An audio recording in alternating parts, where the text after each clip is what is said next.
в нашем институте на первом методическом форуме, который посвящен вопросам профессионального развития педагога. На самом деле мы очень рады, что в 2022 году мы открываем такую хорошую линейку методического сопровождения, связанную с различными направлениями профессионального развития педагога по различным направлениям. Все вы знаете, что мы решаем государственные задачи все вместе по национальному проекту образования. Поэтому для нас все темы, которые мы заявляем на методических форумах, они очень важны, нужны. И, безусловно, мы сегодня рады, что в таком количестве мы приветствуем нашу площадку. Говорим о том, что действительно проблемы психолого-педагогического сопровождения, поддержки детей с ограниченными возможностями здоровья, они очень важны, нужны. И на этой площадке, думаю, что сегодня будет представлено очень много интересного, хорошего опыта, выступлений. Поэтому мы рады, что вы неравнодушно отнеслись к этому вопросу, что есть направления, которые действительно нужно пообсуждать сегодня очень плотно. Есть те задачи, наверное, и та лучшая практика, которую вы сегодня вам будут представлять. Я думаю, что вот эта площадка, она пройдет сегодня очень насыщенно, интересно и, соответственно, не в таком пустом, наверное, варианте, а с обсуждением вопросов, ваших вопросов. И очень много сегодня здесь специалистов, которые работают, специалисты действительно уникальные в своей области. Поэтому, если у вас какие-то вопросы появляются для обсуждения, какое-то мнение, вы всегда можете выступить, сказать. У нас открытый микрофон всегда работает. Поэтому хотелось бы, чтобы живая была площадка такая интерактивная, интересная, и чтобы вам, вы с нее вынесли все то, что вы считаете самым лучшим, самым интересным, самым необходимым. Поэтому, уважаемые коллеги, я представляю модератора сегодняшней площадки. Это Юркова Ольга Викторовна, методист, старший методист Центра психолого-педагогического сопровождения специального инклюзивного образования. Сегодня она с вами работает на этой площадке. Я думаю, что Ольга Викторовна постарается так смодерировать эту работу, чтобы она для всех была полезной и, прежде всего, практикоориентированной, Ольга Викторовна? Поэтому, коллеги, вам всем желаю успехов, хорошего настроения, позитива, и, безусловно, хороших таких вот общения, хороших диспутов, обсуждений. И в преддверии, конечно, нашего замечательного праздника Дня Учителя хочется всем пожелать, прежде всего, конечно, здоровья, далее хочется пожелать очень хорошего, такого позитивного настроения, связанного с образовательным процессом, восхищенный глаз ваших учеников, и, безусловно, чтобы все у вас сложилось в профессионально-личностном плане. Спасибо, всего доброго, желаю всем успешной работы. Спасибо, Светлана Николаевна, за добрые слова. Нет ничего важнее сегодня, нет ничего ценнее, чем добрые слова. Еще раз я назову, меня зовут Юркова Ольга Викторовна. Коллеги, у меня сегодня дебют модератора. Поэтому не судите строго, как получится, но я буду стараться. Когда мы говорим об инклюзии на сегодняшний день, есть определенные вот такие данные. У меня, например, есть данные, что к инклюзивному образованию повернулись лицом только 10% педагогов. Они приняли инклюзию, они работают в рамках инклюзии, но это на сегодняшний день очень мало. У нас, правда, есть время до 30 числа, концепция у нас принята, до 30 года. Концепция у нас принята до 30 года, и вот инклюзивное образование в полном объеме должно у нас начать работать к 30 году. Думаю, там уже будет 70%, уже не 10%, как на сегодняшний день. Я знаю, что это инклюзивная культура, инклюзивные практики строятся очень тяжело и очень трудно. А вот для того, чтобы мы с вами как-то включились в разговор, может быть, кто-то как-то определит свою позицию по поводу инклюзии? Не потому, что это вот мы сейчас с вами так парадно, а вот внутреннее ощущение. Нужна инклюзия? Нужна, но не для всех категорий детей. Это говорит дефектолог. Да. То есть человек, который работает с этой категорией детей, да? Понятно, что не все могут прийти в инклюзивный класс, в инклюзивную школу, Слава богу, у нас осталась система спецкоррекционной школы, это замечательно, Это просто хорошо, что были такие моменты, когда вот это все хотели уничтожить и убрать. Слава Богу, осталось. Но все-таки, коллеги, ваше внутреннее ощущение. Инклюзия нужна? Значит, нет, да? Ну почему? То есть- Я думаю, все работают. Просто тяжело. Тяжело. Тяжело почему? Тяжело, первое, что мы до конца еще, наверное, не поняли, что такое вообще инклюзия, да? Где инклюзия, где спецкоррекционная, где интеграция, в этом во всем надо разобраться. А кто такие дети ОВЗ? Мы до конца тоже еще сегодня не поняли, да? Мы когда говорим, вообще для основной массы педагогов дети с ОВЗ – это дети какой-то вот одной огромной группы. И все они там, по сути дела, одинаковые. Они разные не потому, что они разные родились, а они разные, потому что 28 категорий детей с ОВЗ. 28 категорий. И мне всегда, например, жалко учителя. По сути дела, сегодня учитель должен знать особенности, особые образовательные потребности всех 28 категорий. Потому что у меня сегодня пришел ребенок с нарушением опорно-двигательного аппарата, на следующий год у меня придет ребенок с задержкой психического развития, через год у меня придет ребенок с КНР. И я всех должен знать. Несколько диагнозов. Тяжелые множественные нарушения. Бывают разные. Вот теперь разные. Итак, первое, что мы не все до конца на сегодняшний день знаем. Вот и сегодняшняя наша встреча как раз и заключается в том, чтобы мы разобрались, и что, собственно говоря, с ними делать, что это за инклюзивные практики, как к ним прийти и как выстраивать свою образовательную деятельность с учетом вот того, что мы сегодня говорим о детях с ограниченными возможностями здоровья. И с чего мы начнем? С самого первого шага, который мы все должны выполнять, мы знакомимся с психологом медико-педагогической комиссией. Вот это наши боги, потому что они определяют образовательную программу, они определяют образовательную программу. И потому что они определяют условия. Вот насколько они сумели вот за этот короткий срок определить эту самую образовательную программу и условия, будет зависеть успех работы педагогического коллектива. Поэтому это не комплимент. Вы знаете, просто когда вот сейчас общаешься с учителями, учителя очень часто говорят, ну на каком основании нам ПМПК посылает этого ребенка? ПМПК никуда не посылает никого. Оно определяет адаптированную образовательную программу. Поэтому первое слово, которое мы сегодня даем людям, профессионалам, это... Сейчас я говорю, что мне надо читать. Перед нами выступит Цветкова Анна Валентиновна. Она зампредседателя ПМПК, замруководителя ПМПК. И учитель-логопед, педагог-психолог Чагадаева Юлия Владимировна. Здравствуйте, уважаемые коллеги.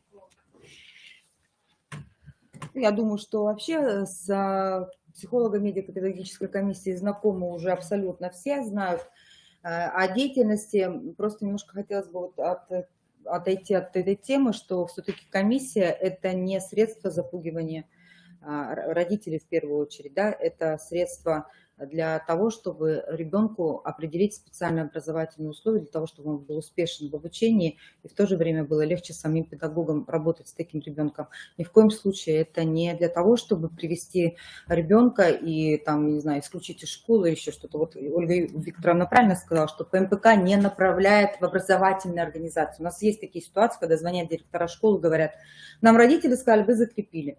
Это не вправе ПМПК. Это превышение полномочий. Мы такого никогда не делаем.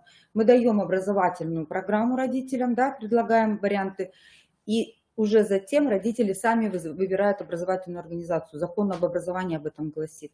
Мы никогда не говорим, куда идти. Да, мы негласно объясняем родителям, что есть вот такая школа специальная, да, коррекционная, есть такая школа, есть такая. Мы, естественно, об этом рассказываем, но никогда не направляем, тем более не закрепляем за образовательной организацией такого ребенка. И сегодня мы с вами, мы вам представляем опыт работы территориальной психолого-медико-педагогической комиссии именно школьной города Сыктывкара в выявлении и сопровождении детей с ограниченными возможностями здоровья и инвалидностью. Можно следующий, да? Или я могу сама? Мгм.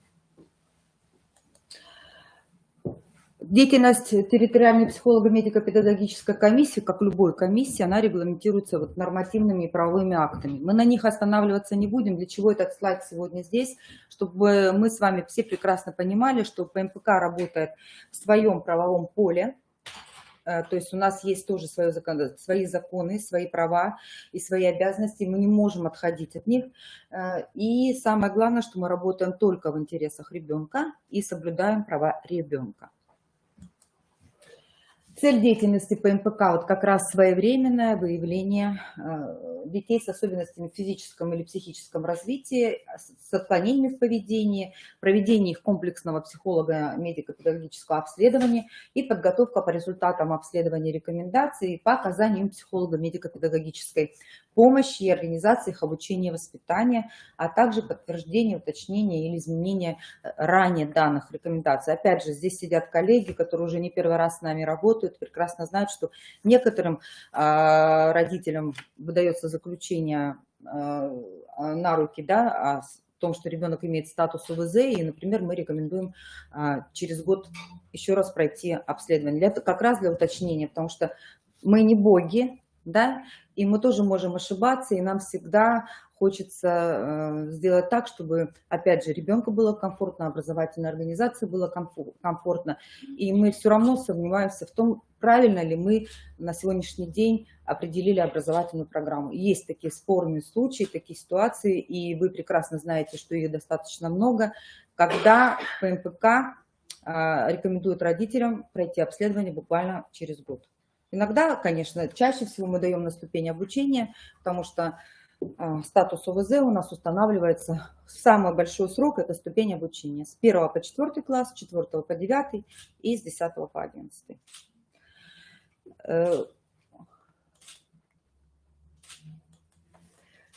У ПМПК вообще достаточно много функций, они обширные, и в них, конечно же, включены такие функции, как консультативная и информационно-просветительская. Раз мы сегодня говорим о родителях, да, о том, что все-таки работа с родителями – это очень важно, поэтому вот здесь не все задачи отображены работы психолога медико-педагогической комиссии, а только некоторые из них, которые мы считаем наиглавнейшими, это определение оптимального маршрута ребенка образовательного, это выявление детей с нарушениями в развитии и, конечно, определение специальных образовательных условий. Вот над этим как раз работает комиссия. На слайде вы видите основные направления деятельности ПМПК, так как решает те задачи, которые вы видели вот выше, да, мы работаем вот в этих направлениях. Мы сейчас тоже озвучивать их прям не будем, но хочу сразу сказать, что мы очень большое внимание уделяем как раз сопровождению учащихся с ограниченными возможностями здоровья и их родителей, консультированию всех участников образовательных отношений, в том числе и педагогов тоже. В состав комиссии у нас входят не только педагоги, коррекционные педагоги, специальные педагоги, но и врачи.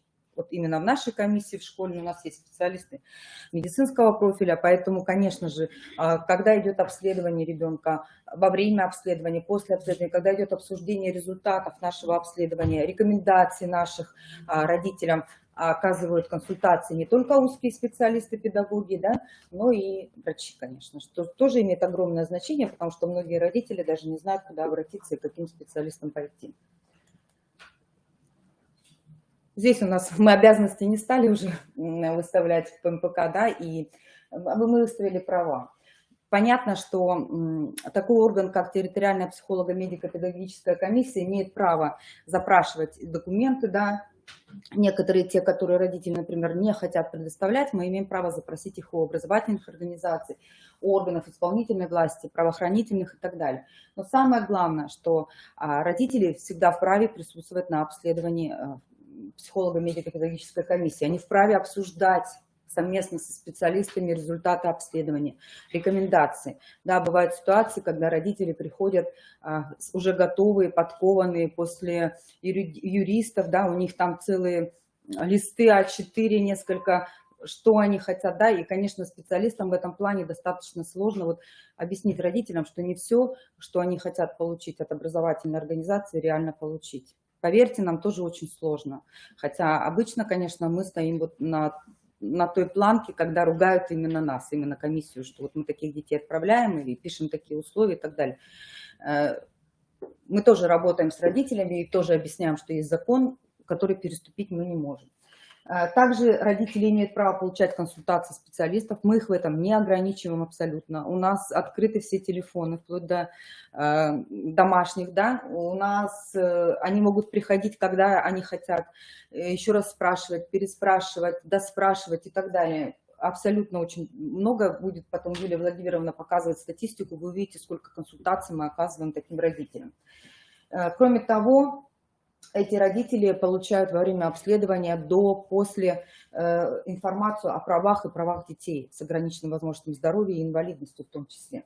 Имеют право обращаться для повторного обследования на нашу территориальную психолого-медико-педагогическую комиссию, независимо от срока, прошедшего от времени предыдущего обследования. И тоже не секрет, сидите здесь все педагоги, которые работают с такими детьми, что бывает, что у нас сегодня прошла комиссия, завтра у нас новая справка у родителей, и мы снова проводим комиссию. То есть это права родителей, и отказать мы им не вправе. Кроме того, если родители не согласны с заключением территориальной психолого-медико-педагогической комиссии, не вправе обратиться в центральную психолого-медико-педагогическую комиссию, которая у нас как раз в городе Сыктывкаре находится, республиканскую, для того, чтобы обжаловать наше заключение в центральной комиссии. Это тоже их право, мы всегда об этом говорим, и многие родители этим пользуются. Ну, не в том плане, чтобы обжаловать, а в том, чтобы, например, там некоторые хотят именно там проходить, родители. А обжалований мало, не такое количество. Сейчас на слайде вот как раз перечень документов, которые представляются в психолого-медико-педагогическую комиссию. Она так делится на 3 основных блока. Первый блок – это тот, который предоставляют родители, это документы, да, федерального уровня, паспорт, там, свидетельство о рождении и так далее. Второй блок – это блок медицинских документов, которые предоставляют родители на ПМПК. То есть мы работаем еще и в зависимости от того, какие медицинские документы принесли родители. Все диагнозы выставляются врачами-специалистами. То есть это не комиссия решает, что у ребенка та или иная категория, да, тот или иной диагноз. Мы не ставим диагноз. Мы определяем образовательную программу, исходя из того, какие документы предоставили родители. Дальше, третий блок – это документы, которые предоставляет школа. Ну, естественно, по закону у нас родители имеют право все эти документы запросить у всех этих организаций, принести нам лично. И вот когда родитель приходит первично к нам записываться на комиссию, принося весь этот пакет документов, мы, естественно, разъясняем. Опять же, у нас проходит консультация, в которой мы разъясняем родителям, для чего необходимы эти документы. Да? Просим родителей психологически подготовиться и самим, и психологически подготовить ребенка для того, чтобы это обследование пройти, чтобы они не были тревожны, не тревожили своего ребенка, потому что ситуация, да, родители приходят, конечно, в таком напряжении, иногда детей настраивают точно так же. Поэтому мы всегда говорим о том, что это не цель, еще раз повторяюсь, нашей комиссии наказать, отругать или там отправить в какую-то коррекционную школу. Наша цель – посмотреть ребенка и помочь ему. Все, больше ничего. При обследовании на комиссии мы используем только стандартизированные методики. Еще раз повторюсь, что наша задача не зафиксировать, чего ребенок не умеет, чего он не знает. Наша задача определить зону ближайшего развития у этого ребенка и пояснить родителям в первую очередь, как работать с этим ребенком, какие специалисты нужны для работы с этим ребенком, какие медицинские специалисты нужны для этого ребенка. Ну и структура обследования у нас делится на 5 этапов. Это тоже совсем другая история. Мы на этом прям останавливаться не будем, просто у нас самый главный – это 5-й этап, да, мы считаем, потому что как раз там проходят консультирование родителей по результатам обследования. И вот наша-то задача, как комиссии, как специалистов, сделать так, чтобы родитель нас выслушал, принял все наши рекомендации, донес заключение наше до образовательной организации, чтобы у него его приняли, и чтобы ребенок получил все специальные условия для того, чтобы он успешно осваивал образовательную программу. Больше у нас задачи другой нет у комиссии. Да? Нам надо, чтобы ребенок успешно осваивал образовательную программу. Как было сказано раньше, да, что по результатам обследования комиссия выдает заключение, и если это ребенок с ограниченной возможностью здоровья, да, то, естественно, ему подтверждается в этом заключении статус ребенка с ОВЗ. Вам сказали, и вы знаете, закон об образовании, что статус ребенок с ограниченной возможностью здоровья устанавливает только психолого-медико-педагогическая комиссия и больше никакой другой орган.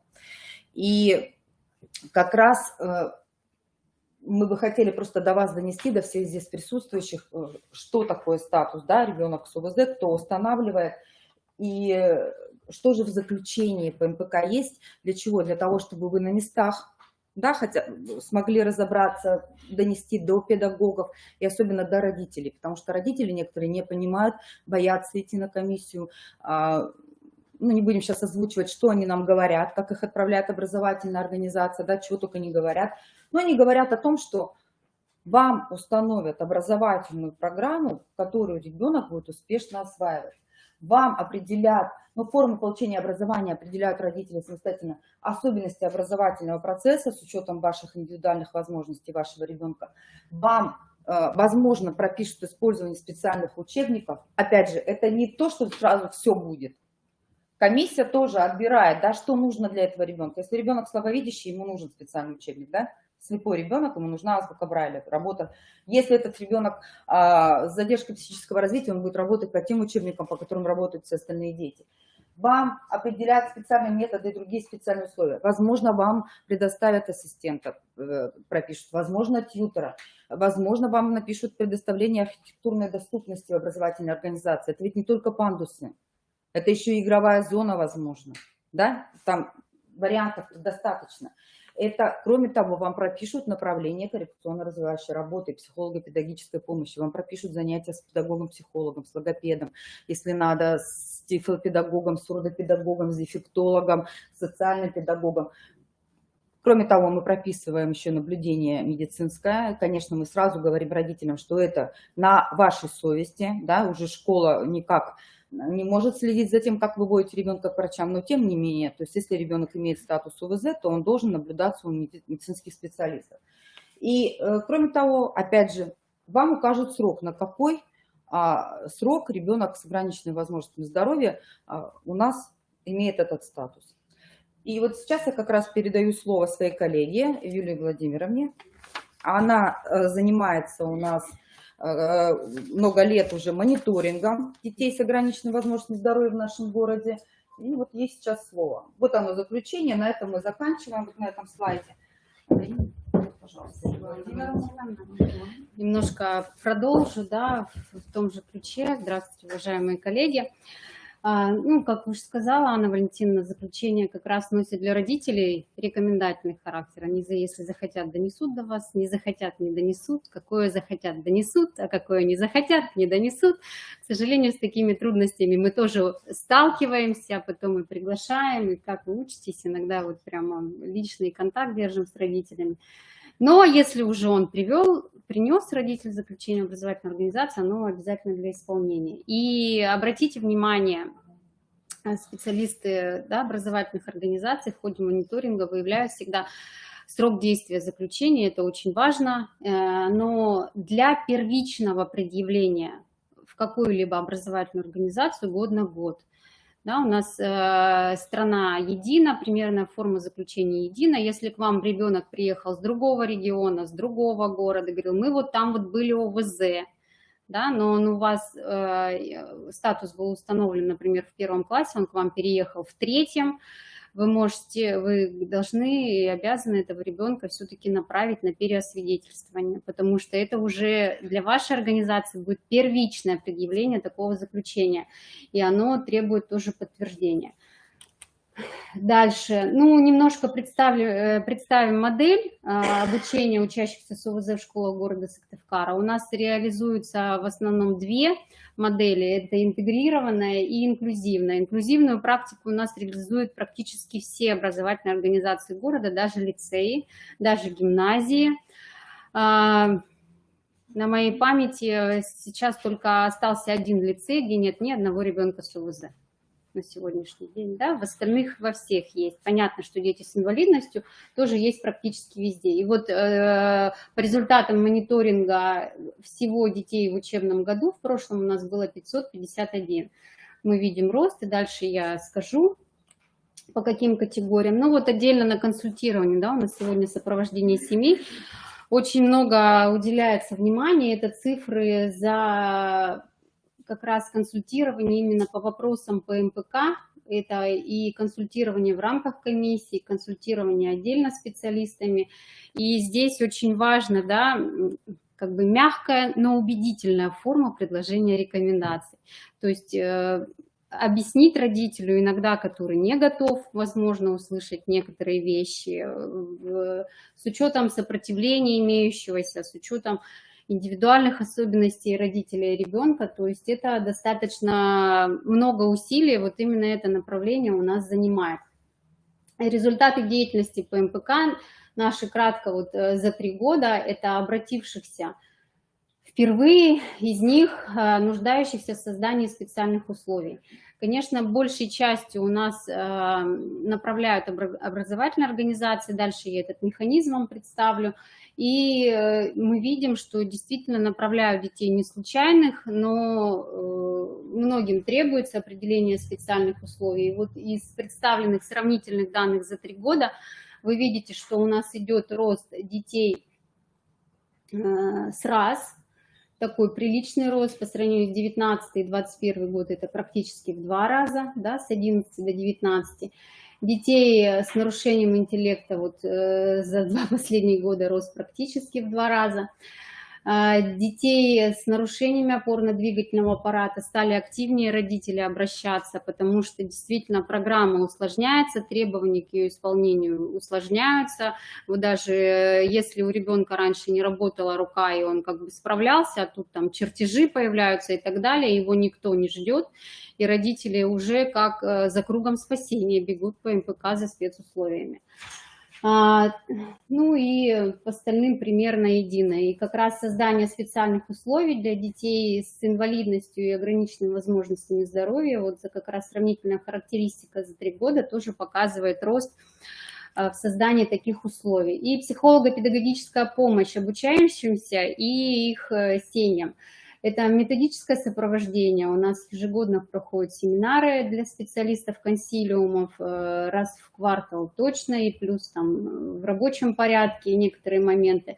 Мы также, как специалисты, как по своему непосредственному профилю участвуем в реализации адаптированных программ на базе школы номер 26 проводим занятия, и школы номер 18. Программы психолого-педагогического сопровождения, которые вот, к коррекционно-развивающей области относятся, реализуется у нас программа «Радуга», «Умники и умницы», «Пишем правила», логопедическая ритмика.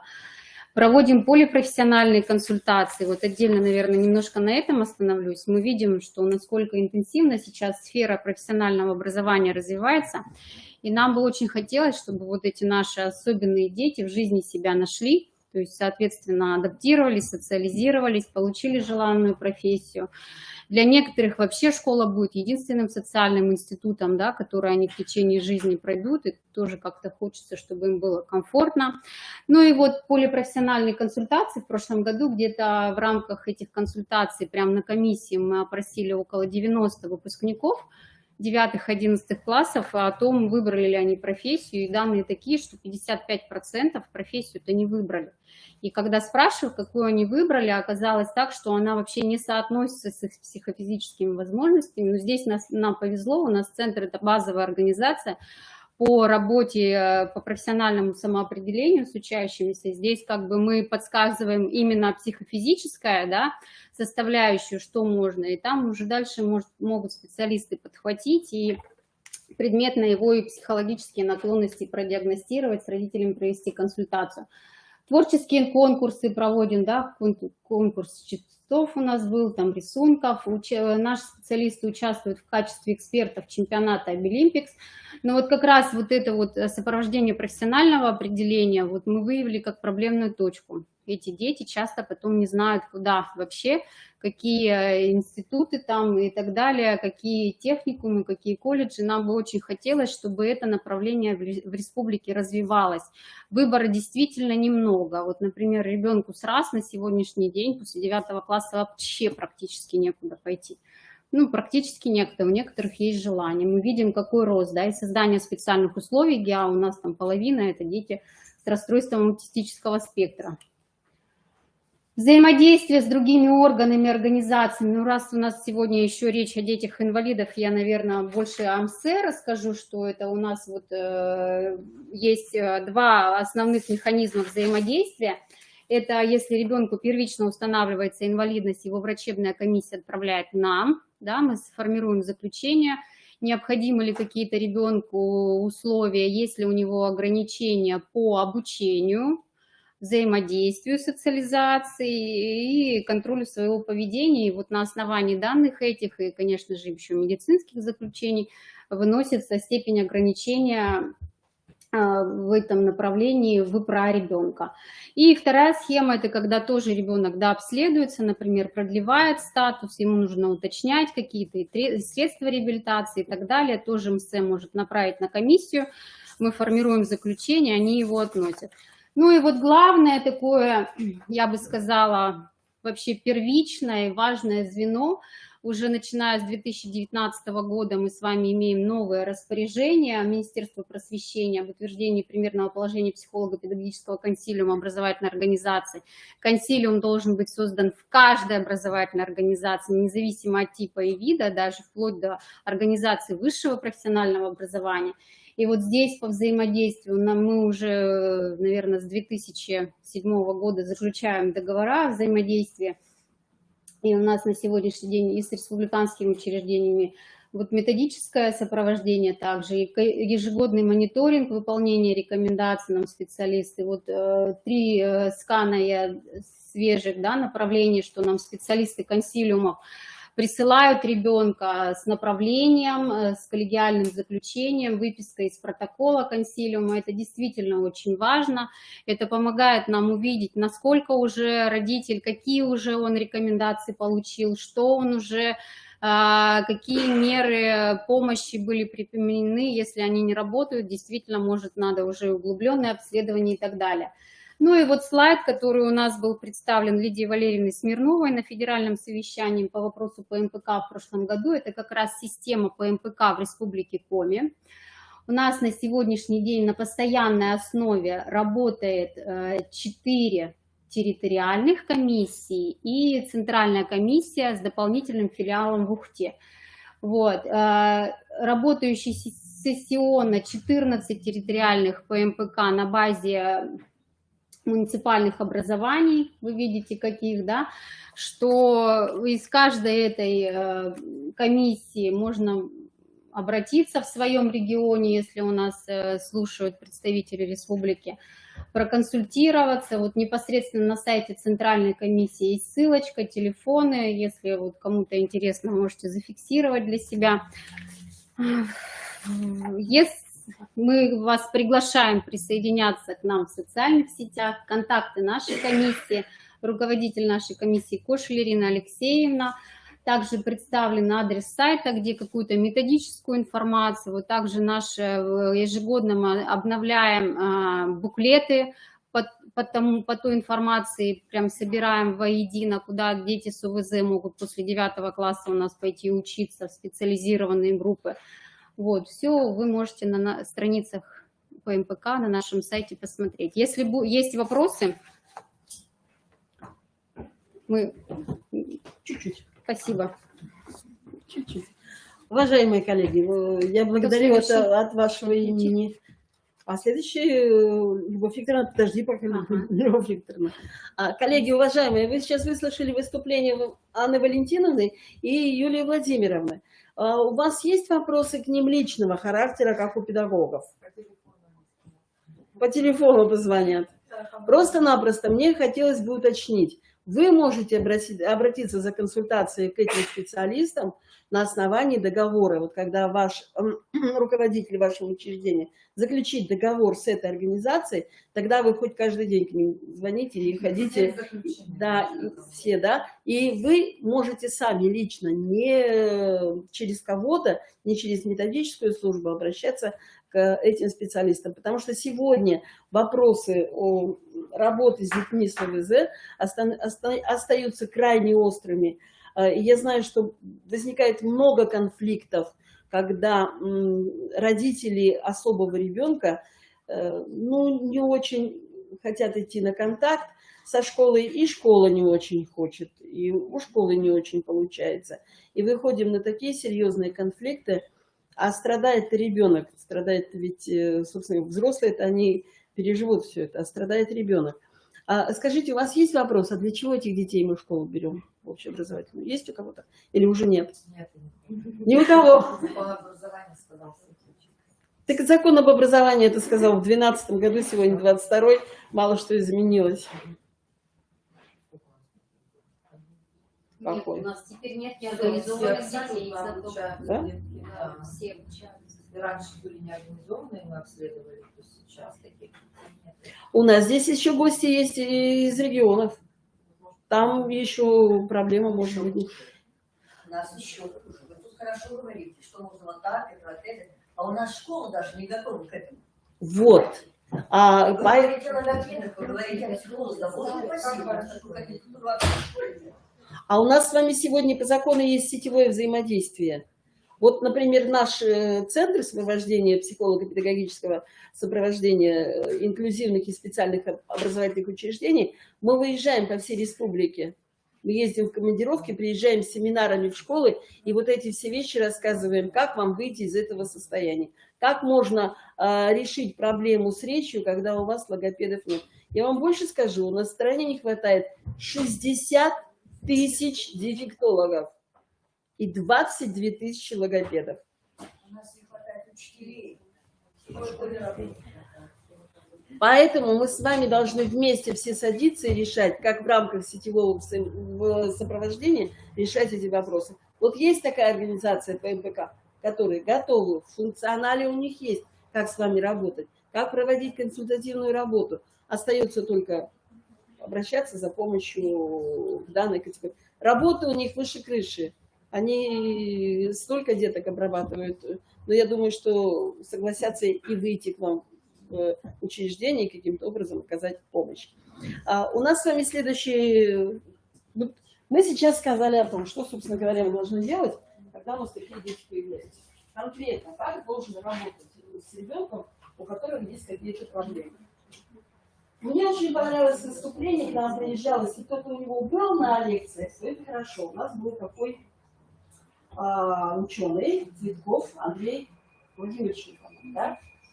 Мне понравилась самая главная фраза его выступления. Он сказал, почему все это происходит и почему все это мы должны принимать. Да по одной простой причине. В 60-е годы во всем мире, на всей планете закончилось время естественного отбора.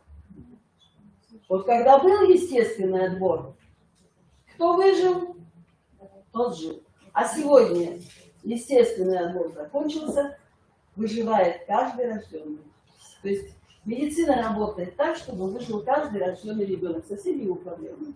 Но, а почему мы должны с ними работать? Для чего мы должны с ними работать? Ну, это не дано им, не дано им. Ребята, через 5 лет, через 10 лет эти люди должны идти на работу. Они должны работать. А если мы оставим в этой ситуации, они работать не пойдут. И тогда наши дети и наши внуки будут содержать вот это огромное количество. Нет, надо сделать так, чтобы они получили образование, как это написано в законе, то, которое соответствует их психофизическим возможностям. И чтобы эти люди получили какие-то профессии и получали заработную плату. Есть много разных приемов, и есть много разных технологий, интересных, современных, тех, которых вы слышали. Следующее выступление сегодня у нас выступление учителя начальных классов 26-й школы Любовь Викторовна Коновалова. Она будет нам говорить о сенсорной интеграции. Я на днях стала разговаривать с учителем, что вот есть такая технология, сенсорная интеграция, и она мне сказала, до каких пор мы будем учить детей цвету и форме. Вот сенсорная интеграция. То есть такую мощную технологию, которая сегодня известна во всем мире, и лет, наверное, 5-6 назад, по-моему, пришла, да? Мощнейшая. Что вообще такое сенсорная интеграция? 5 минут у вас займет, даже не 5, а 2 минуты. Давайте мы себя представим. Вот если сейчас мы откроем все окна, что будем слышать? Шум. Я говорить не перестану. Я могу вообще очень громко говорить. Вы будете меня слышать? Вы будете слышать мой голос? Вы будете понимать, что я говорю? Не совсем. Вы будете слышать звук машин, да, шум улицы будете слышать. Вас будет это раздражать? Да. Вы что начнете делать? Начнете крутиться, вертеться, смотреть на окна, искать виноватого, кто в этом виноват, безобразие, почему так не организовано все тут, да? Вас будет раздражать. Вы можете представить ребенка, у которого проблемы со слухом, и он пришел к вам в класс. И он слышит внутри себя вот эту улицу, не вас. Ну вот такой ребенок, он сохранный ребенок, он умный ребенок, но у него проблемы со слухом, с восприятием у него проблемы. Он, собственно говоря, слышит, он видит, что вы что-то говорите, что пытается вас понять. Он начинает крутиться, на соседа смотрит, потому что сосед понял чего-то. И еще один момент, когда мы с вами испытываем вот эти проблемы сенсорной интеграции.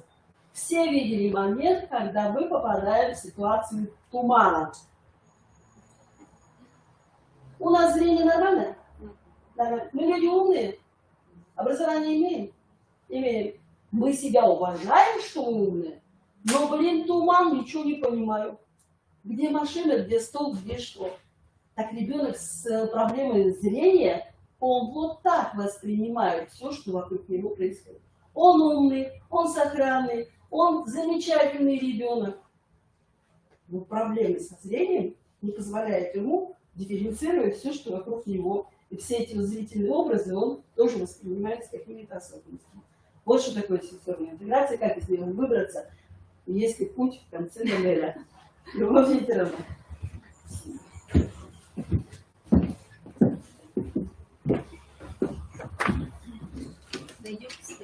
Не знаю. Где надо найти? Вот здесь, да? Нет, нет. Нет, Там еще мероприятия идут, поэтому ребят с нами нет. У вас как называется? Сенсорная интеграция.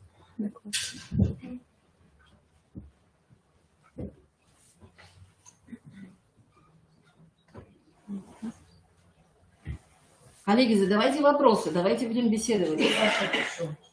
Саша, Сейчас он зайдет. Помогите нам, пожалуйста, Александр. Да. По фамилии? Найти не можем презентацию. Нет, там сенсорная интеграция. Да. Да, через почту не загружаю. Сенсорная интеграция.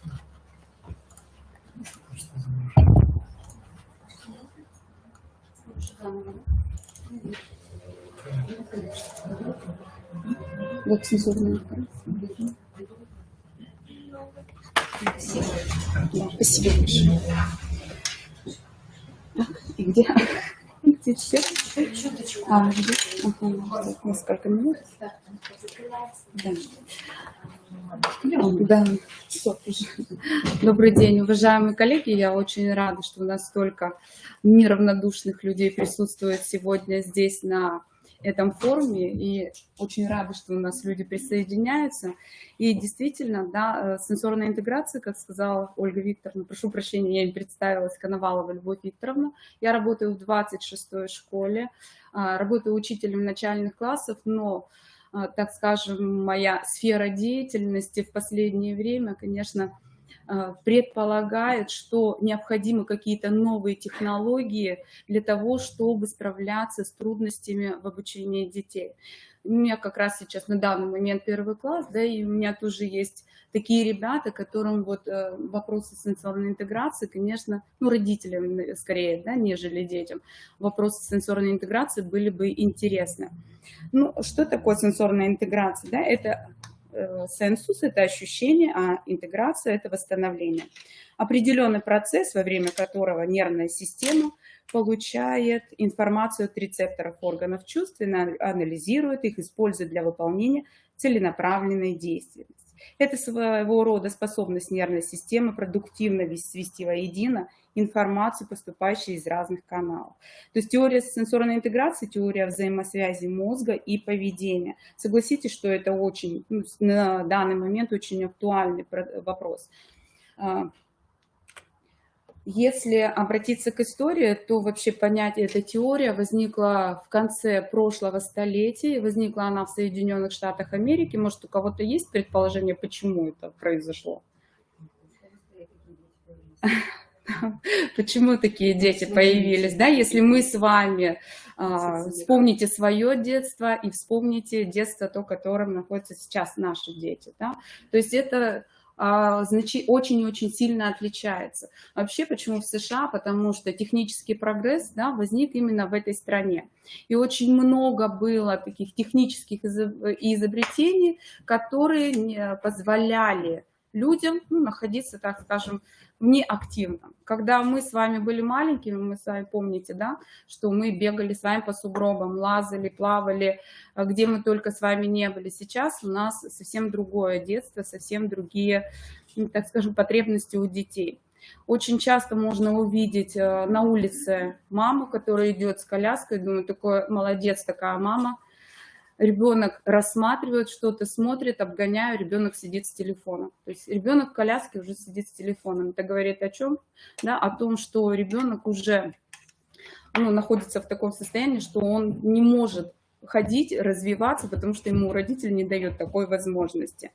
Но теория сенсорной интеграции применяется для того, чтобы объяснить, почему конкретный человек ведет себя так, а не иначе, спланировать терапию, направленную на преодоление определенных затруднений, спрогнозировать, как в результате терапии будет изменяться поведение человека. Вы обратили внимание, что на слайде мы видим основателя данной теории, это НАРС, эрготерапевт, она известная этой разработкой сенсорной интеграции. Но теория сенсорной интеграции, она состоит из 3 компонентов. Первый имеет отношение к развитию и описывает так, как обычно протекает сенсорная интеграция. Второй описывает дисфункцию. И третий определяет содержание терапевтических программ. Теория сенсорной интеграции имеет 3 основных постулата. Это первое. Обучение зависит от способности воспринимать и обрабатывать ощущения, от собственных движений, от внешних воздействий и использовать их для планирования и организации поведения. У людей, второе, у людей со сниженной способностью к обработке сенсорных ощущений могут быть трудности с продуцированием адекватных действий. Но хочу отметить здесь адекватных действий в понимании, ну, нашего окружения. Но для организма то действие, которое выполняет ребенок, я сейчас буду говорить, да, конкретные какие-то примеры, вы поймете, о чем говорю. Да, для организма такая реакция ребенка будет адекватной, потому что у него вот как раз эта сенсорная дисфункция присутствует. В свою очередь может влиять на обучение поведения. И третье, таким образом усиленные сенсорные ощущения как элемент осмысленной активности, способствующий адаптивному взаимодействию, приводит к улучшению поведения и обучения. То есть эта теория, эта практика вообще направлена на то, чтобы ребенок вот через свои ощущения и поведение, идет коррекция поведения, и коррекция вот в образовательном процессе тоже есть. Итак, сенсорная интеграция. Да, вот посмотрите, на слайде есть определение. Ну, вот вы прочитаете. Это обработка поступающих от органов чувств, ощущений, их структурирование и упорядочение. То есть все, что мы получаем из органов чувств, это поступает в мозг, обрабатывается там, выдается в виде некоторого знания о предмете, что же это такое, каким свойством оно обладает и насколько опасно для организма или полезно. Да, вот как раз это и есть сенсорная интеграция. Ну вот обратимся к возрасту до 7 лет, хотя мы здесь собрались школьники, но я думаю, что дошкольный возраст тоже очень важен. И в первые 7 лет все дети развиваются в определенной последовательности. Данный возраст играет ключевую роль для сенсорной интеграции. В этот период мозг наиболее чувствителен к принятию различных ощущений, их обработке. Ну, внутренний импульс побуждает детей быть очень активными и приобретать различные навыки. Но если у нас с вами ребенок уже сейчас уже в колясках сидит с телефоном, то о каком импульсе, да, мы с вами можем говорить. Ну вот, посмотрите, здесь вы видите на этом слайде это признаки дисфункции. Обратите, пожалуйста, внимание, что может быть, да, обращаю ваше внимание, даже одаренность может являться признаком дисфункции. Если по каким-то причинам сенсорная интеграция слабая, и мозг не может получить достаточное количество знаний и дать адекватный ответ, это может привести к проблемам в жизни. Дисфункция сенсорной интеграции, так называется нарушение обработки сенсорной информации. За этим диагнозом скрывается отклонение, которого обычно не видят и не диагностируют. Ну вот на примере своего класса, например, могу сказать, что есть в классе такой ребенок, который, ну вот прозвенел звонок, ребенок задает сразу звонок на урок, когда перемена.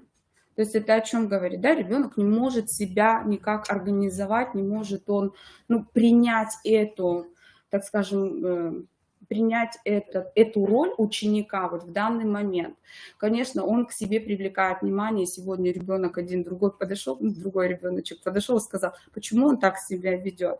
Ну вот что в данном случае можно ответить? Ну, я говорю, это особенность развития, да, такого вот особенность нервной системы. Ребенок такой очень умный, он принял, да, сказал все, и больше вопросов не задавал.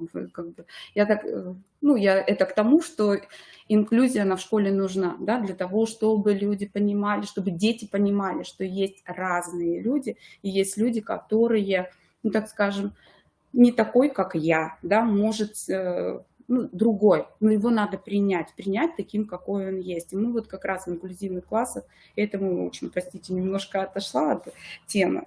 Да, ну вот я думаю, что для всех будет интересна вот эта вот информация, да, как мы можем определить вот функции, признаки вот нарушения сенсорной интеграции.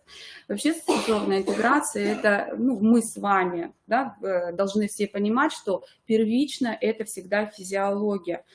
Физиология, ну вот такой пример мне приводили, когда я обучалась на курсах, мне говорили, что вы пришли в театр, вы давно ждали эту премьеру, да, что вы хотели так посмотреть этот спектакль, но у вас заболел живот. Вы сидите в зале, в зрительном, вы будете смотреть этот спектакль?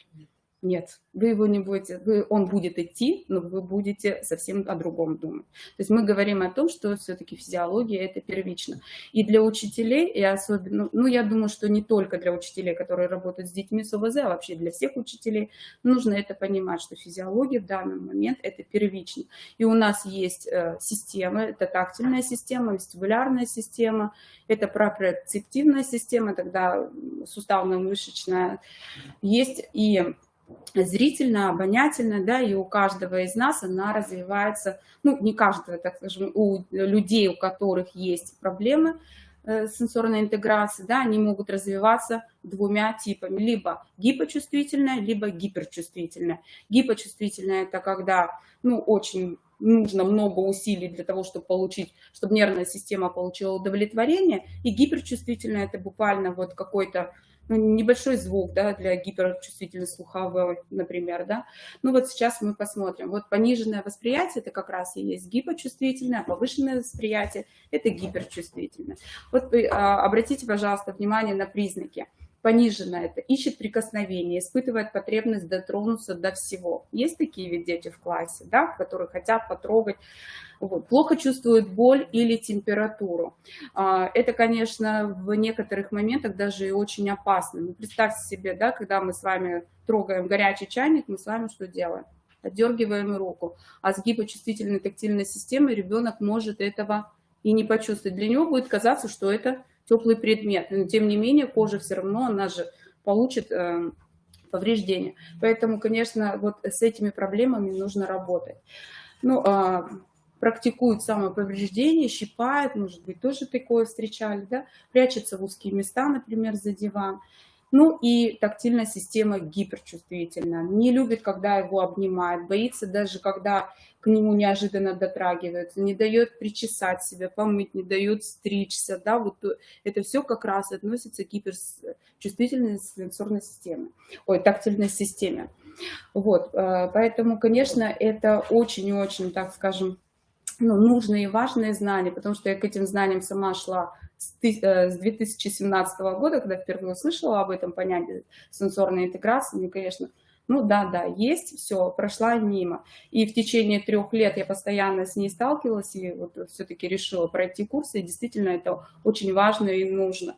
Да, и каким образом, да, например, можно решить вот такие проблемы, когда ребенок гиперчувствительный, тактильно гиперчувствительный, да, старайтесь его не делать легкие прикосновения, да, наоборот, надо ему делать глубокие прикосновения. Есть дети, даже вот у вас личные дети, да, или вы, например, спросите у ребят, у родителей, да, как засыпает ребенок. Есть, даже вы можете себя, да, так вспомнить, какие ощущения у вас, когда вы ложитесь спать, и вам нужно, допустим, укрыться обязательно тяжелым одеялом. Есть такие люди у нас, да? Что нужно укрыться, да, и такие почувствительная тактильная система как раз есть. То есть я на себе тоже испытывала, когда мы с ребятами играли, все знают игру «Бой подушками», да, да, вот в такую игру, правило по голове не бить, да, по рукам, по ногам, у нас модули мягкие, и мы играли в такую игру, и действительно, я взрослый человек, да, я тоже получила удовольствие от того, что вот это вот прикосновение, оно глубокое прикосновение, да, то есть моя сенсорная система насытилась, да. Также мы играли с детьми, то есть после 15 минут такой игры ребенок садится и работает. Его нервная система насытилась, он сидит спокойно, он работает. То есть здесь это очень важно все понимать. Вестибулярная система, вот гипочувствительная, находится в постоянном беге в окружении. Когда я присутствовала на диагностике сенсорной интеграции, пришли мама с папой привели 3-летнего ребенка. 3-летний ребенок, он, не поверите, он бегал по кругу, носился, и никто его не мог успокоить. Там качели, батуты, он везде прыгал, он искал вот этого ощущения. После того, как его продиагностировали, осталось время, его покачали определенным образом на качелях, там сенсорный интегратор не знает, как это делается, и ребенок, мама на следующий день приходит и говорит: 45 минут ребенок сидел, занимался. А до этого они даже его на прогулку не могли вывести. Его нужно было постоянно держать за руку. Он либо выбегал на проезжую часть, либо он залезал куда-то. То есть это вот говорит о том, что у него вот пониженное восприятие вестибулярной системы. То есть это тоже, все корректируется, это можно все делать. Любит спрыгивать с мебели, есть такие тоже, да, люди любят качаться на качелях, всегда убегает, прыгает, любит быстрые неожиданные движения, и повышенное восприятие, да, вот предпочитает спокойные игры, двигается настороженно, боится высоты. Я думаю, что вы уже прочитали, да, то, что какие признаки.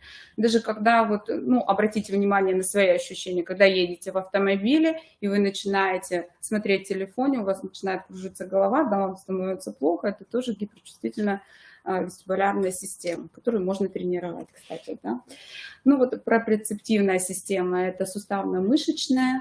Да, посмотрите, к чему может привести проблемы с навигацией в помещении. То есть идет ребенок, не видит, что дверь открыта, хотя она очевидно открыта, либо не помещается, в косяк ударяется. Да? Проблемы с повторением увиденных движений, топает во время ходьбы, стучит ногами. Вот такие вот. И повышенная, да, часто падает, нарочно падает, любит прыгать на батуте длительное время без остановки. Ну вот слуховая система, как раз вот пониженное восприятие тоже часто не отвечает на свое имя, издает различные звуки. Вот пониженное восприятие. У меня как раз ребенок такой вот, он часто, который спрашивает, да, когда закончится урок, как раз он и постоянно издает такие звуки, то есть не определенные, ну, так скажем, еще по определенным признакам, ну, я уже у него вижу, что вот у него пониженное восприятие, аудиальная дисфункция, то есть я уже родителям могу об этом говорить. Вот. Повышенное восприятие, может быть, обращали внимание, особенно дети, которые с особенностями, с ограниченными возможностями здоровья, да, ходят вот так вот, прямо уши закрывают, не любят звонок, да, для них это просто стрессовая ситуация. Когда колокольчик звенит, когда музыку включают на уроке музыки, это тоже небольшая проблема. Поэтому обращайте внимание на таких детей. И ну, в данном случае, конечно, мы не говорим о том, что от этого вообще надо отказываться, но это нужно тренировать постепенно. И это знают, как делать сенсорные интеграторы. Вот они обучались, те сенсорные интеграторы, которые у нас в городе есть, они обучались в Санкт-Петербурге 3 года, ездили на стажировку в Соединенные Штаты Америки, то есть у них достаточно богатый опыт, и они практикуют постоянно. Ну вот зрительная система, да, посмотрите, это тоже, да, я беру те функции, которые особенно важны для школьников. Затрудняются в развлечении похожих между собой предметов, не видят целую картинку, затрудняются контролировать глазами движение предметов, любят яркий свет, любят наблюдать движение. И повышенное восприятие, наоборот, гиперчувствительное, боится яркого света, жмурится, закрывает глаза, любит темноту, моргает часто, трет глаза и так далее. Да? То есть можно обратить на это тоже внимание. Не просто так, да, ребенок не из вредности это делает, а на самом деле это его физиология. Физиология им управляет в данный момент. Ну и вообще в жизни нашей. Ну и в завершение своего выступления я бы хотела вам представить, да, не просто на картинке, да, показать вот такую вот замечательную книгу. Читать, конечно, ее очень тяжело, если нет каких-то первоначальных знаний. То есть, пройдя курс сенсорной интеграции, пройдя практику в 50 часов, ну, ты начинаешь немножко понимать, да, в чем вот здесь, потому что здесь очень много таких физиологических аспектов, но тем не менее, да, она очень полезна. Я даже вот не выкладываю отсюда закладочку. Здесь есть такая глава «Стратегии видеоактивности, направленные на решение распространенных школьных проблем». Вот, посмотрите, здесь и про письмо, и про то, что слабый нажим или наоборот сильный нажим. Здесь вид. Почему это происходит? Стратегия, да, как можно взаимодействовать. То есть это такое практическое пособие, хотя здесь не так много, но тем не менее это имеет место быть. Вот. У меня все. Спасибо большое. Коллеги, есть вопросы к Любови Викторовне? У меня тогда будет вопрос. Любовь Викторовна, вот почувствовали практически какие-то возможности, когда вы принесли эту методику к себе в класс?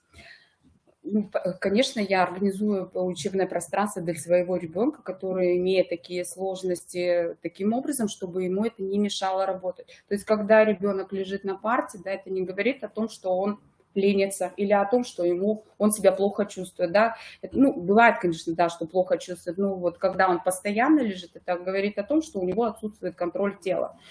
Когда я не знала, да, этой методики, теории, постоянно встань, не лежи, не надо этого делать, да, то есть он встает, мозг начинает контролировать тело, слуховая модуляции нет, все, он не слышит. Да, его нет. То есть мозг думает о том только, как удержать тело вот в таком вот положении. Ну, либо когда ребенок качается на стульях. Многие дети качаются на стульях, да. В тот момент как раз и вот они очень-очень внимательно вас слушают. Некоторые дети падают в этот момент. Это был вообще пик, да, вот того, что он в этот момент очень-очень так вас слушает и вас воспринимает. Но вообще такие я рекомендую. Есть специальные подушечки такие резиновые, на которые можно положить на стул, да, и ребенок не портит ни мебель, ни пол, ни свое, не рискует своим здоровьем, потому что упасть можно очень сильно, да, со стула, не рискует своим здоровьем, он раскачивается, насыщает свою вестибулярную систему и тем самым помогает себе вот быть в уроке и быть активным. Ну, вот таким вот, да, я слушаю, я пользуюсь, да, этим. Да, и потом еще, когда есть, может быть, есть у кого-то диск дома, да, вот такой вот, который крутит, да, талию, может, тоже сейчас перенесла в школу. Дети садятся на коленках, дети сидят, ну, могут сесть, только сидя, да, не стоя, и раскручиваются, и крутиться могут вот в течение 20 минут, на уроке потом сидят, работают. Это работает. Либо скакалка, прыгают на скакалке. Балансиров вообще сегодня очень много, Да. это очень популярная технология, которые нам рекомендуют вообще в школе использовать. Разные виды балансиров. И когда вы используете балансиры, откуда балансир пришел? Английский учитель в начальной школе, он видел, что дети, которые прыгают на скакалке и вот работают с балансирами, они значительно лучше осваивают чтение и письмо. Просто от того, что вот они качаются на качелях, на качалках. Я понимаю, что среди вас таких тетенек, как я, нет, но мы же не слезали. У нас были доски, мы прыгали на досках. Чего мы только не делали. А сколько у нас было игр со скакалками, которые куда-то все куда-то ушло. Да. Есть еще вопросы к Любови Викторовне? По сугробам заставляю ползать еще. Да. То есть, а у нас сегодня у детей забрали шнурки, забрали пуговицы, забрали, велосипеды забрали. Сидит это бедное дитё в велосипеде, и его везут, как, я не знаю, да, как, господи, мандарина китайского. И он не шевельнет пальцем вообще. Спасибо большое. У нас в классе Леша такой был. Чтобы не начинать урок, он иногда начинал раскидывать столы и стулья. Причем он швырял так стол, что он летел. Первый класс. Маленький, худенький. Лешка, чтобы урок подольше не начинался, он это делал. Когда его спрашивали: Леша, ты зачем это делал? Он говорит: ну так получилось. И вот он так тебе скажет, уже у него не злишься. Потому что, ну, вот так получилось. Дай мне красный султанчик, он мне говорит, дай красный султанчик. А красный султанчик я дам девочке. Нет, дай мне красный султанчик. Дальше начинается падание на пол, потому что вот он как раз уходит от того, он понимает, что ему сейчас надо заниматься чем-то целенаправленно, вложить в это какие-то волевые устремления, какую-то волю, и поэтому он начинает уводить всех вот в эти красные султанчики. Чего-то он придумали. Мы дали ему задание, он у нас звонил в колокольчик о том, что начинался урок. Да, он стал ответственный. Причем мы не говорили, где там у нас Леша с колокольчиком, да? Мы говорили, кто у нас ответственный за то, чтобы дать звонок на урок. И вот это слово «ответственный» позволяло ему самого себя начать уважать и каким-то образом чего-то и делать. И еще, может быть, один прием можно? У детей все прекрасно знаете, что у них проблемы со слоговой структурой. Особенно с речевиками, да? У кого тяжелые нарушения. Слоговая структура. Вытащишь слоговую структуру, вытащишь речь. Не вытащишь слоговую структуру, ничего не вытащишь. Так и будешь сидеть с этими дизотеями и дислексией. Так вот, слоговая структура, когда вы ее отрабатываете в процессе ходьбы. У вас 3 дорожки. Здесь у нас 1 шаг, здесь 2 шага, здесь 3 шага. Да? Даете ребенку картинку. На картинке нарисован лук. Спрашиваешь, по какой дорожке пойдешь? По этой, по этой, по этой. Он говорит, по этой, где 3 значка. Почему? Потому что у него в голове в слове лук 3 буквы. Да? Ну давай шагай. Иди по этой дорожке. Он начинает идти. Лук. И дальше иди. Ты же 3 выбрал. Он говорит, нет, по этой нельзя. А где можно? И вот мы смотрим, где можно идти, где вот та самая дорожка, где один слог. То есть он уже не я заставляю, не он сам. А вот в процессе движения, когда он включает вот эту самую все тело, он начинает понимать, собственно, сколько где слогов. Так же. Да. Тоже в движении. Вернуть надо движение. Надо вернуться к тому, что дети должны много двигаться. Ну, нас это иногда раздражает. Да. Коллеги, проблема в том, что человек, который дальше должен был выступать и проводить мастер-класс, она заболела, у нее коронавирус, и поэтому вот я должна подхватить вместо нее чего-то поговорить. Да. Вот там есть Юркова, там... Угу. Так. Спасибо большое. В прошлом году мы вдруг вот сидели и думали, какая у нас главная проблема-то в школе на сегодняшний день. Может быть, это не главная, но одна из главных, одна из трудных. Вот эта проблема перехода 4 класса в 5 класс. Особенно детей с ОВЗ. Мы знаем, что у нас классы, которые речевые для детей с ЗПР, вот этот переход из 4 в 5 сложный очень для них. Несмотря на то, что у них пролонгированное обучение, они осваивают программу начальной школы в течение 5 лет, и все-таки переход трудный. Почему трудный? Сейчас очень быстренько бегом по галопам, по Европам разберемся. Вот такая веселая песня вот этих самых четвероклассников.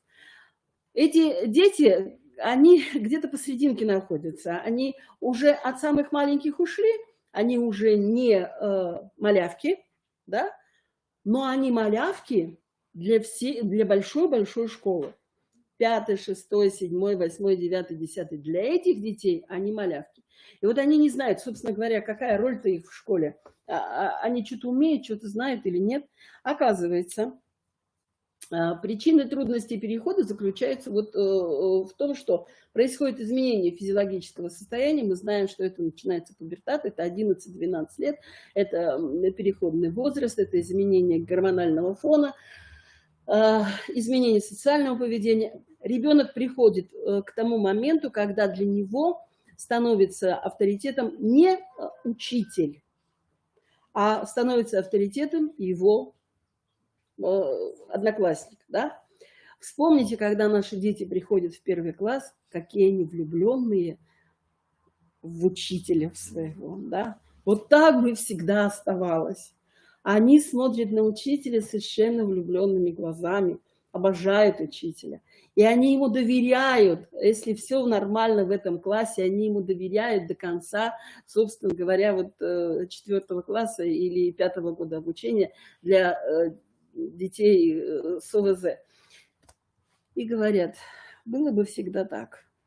Были бы учителя такими. Верят и доверяют. Посмотрите, пожалуйста, что происходит с детьми вот как раз 11-12 лет, как они меняются. И поддержки-то ведь у них, по сути дела, вот у этих деток нет нигде. Их единственный человек поддерживает это учитель в классе. Она понимала, что он пришел вот такой, а за годы он изменился и стал уважаемым человеком для него. А в семье что? В семье его, собственно говоря, вот этого, который пришел к пубертату, его там никто не уважает, потому что он агрессивный, потому что он хамит, потому что он отвечает по каждому поводу и не очень слушает своих родителей. Я попытаюсь побыстрее все это закруглить.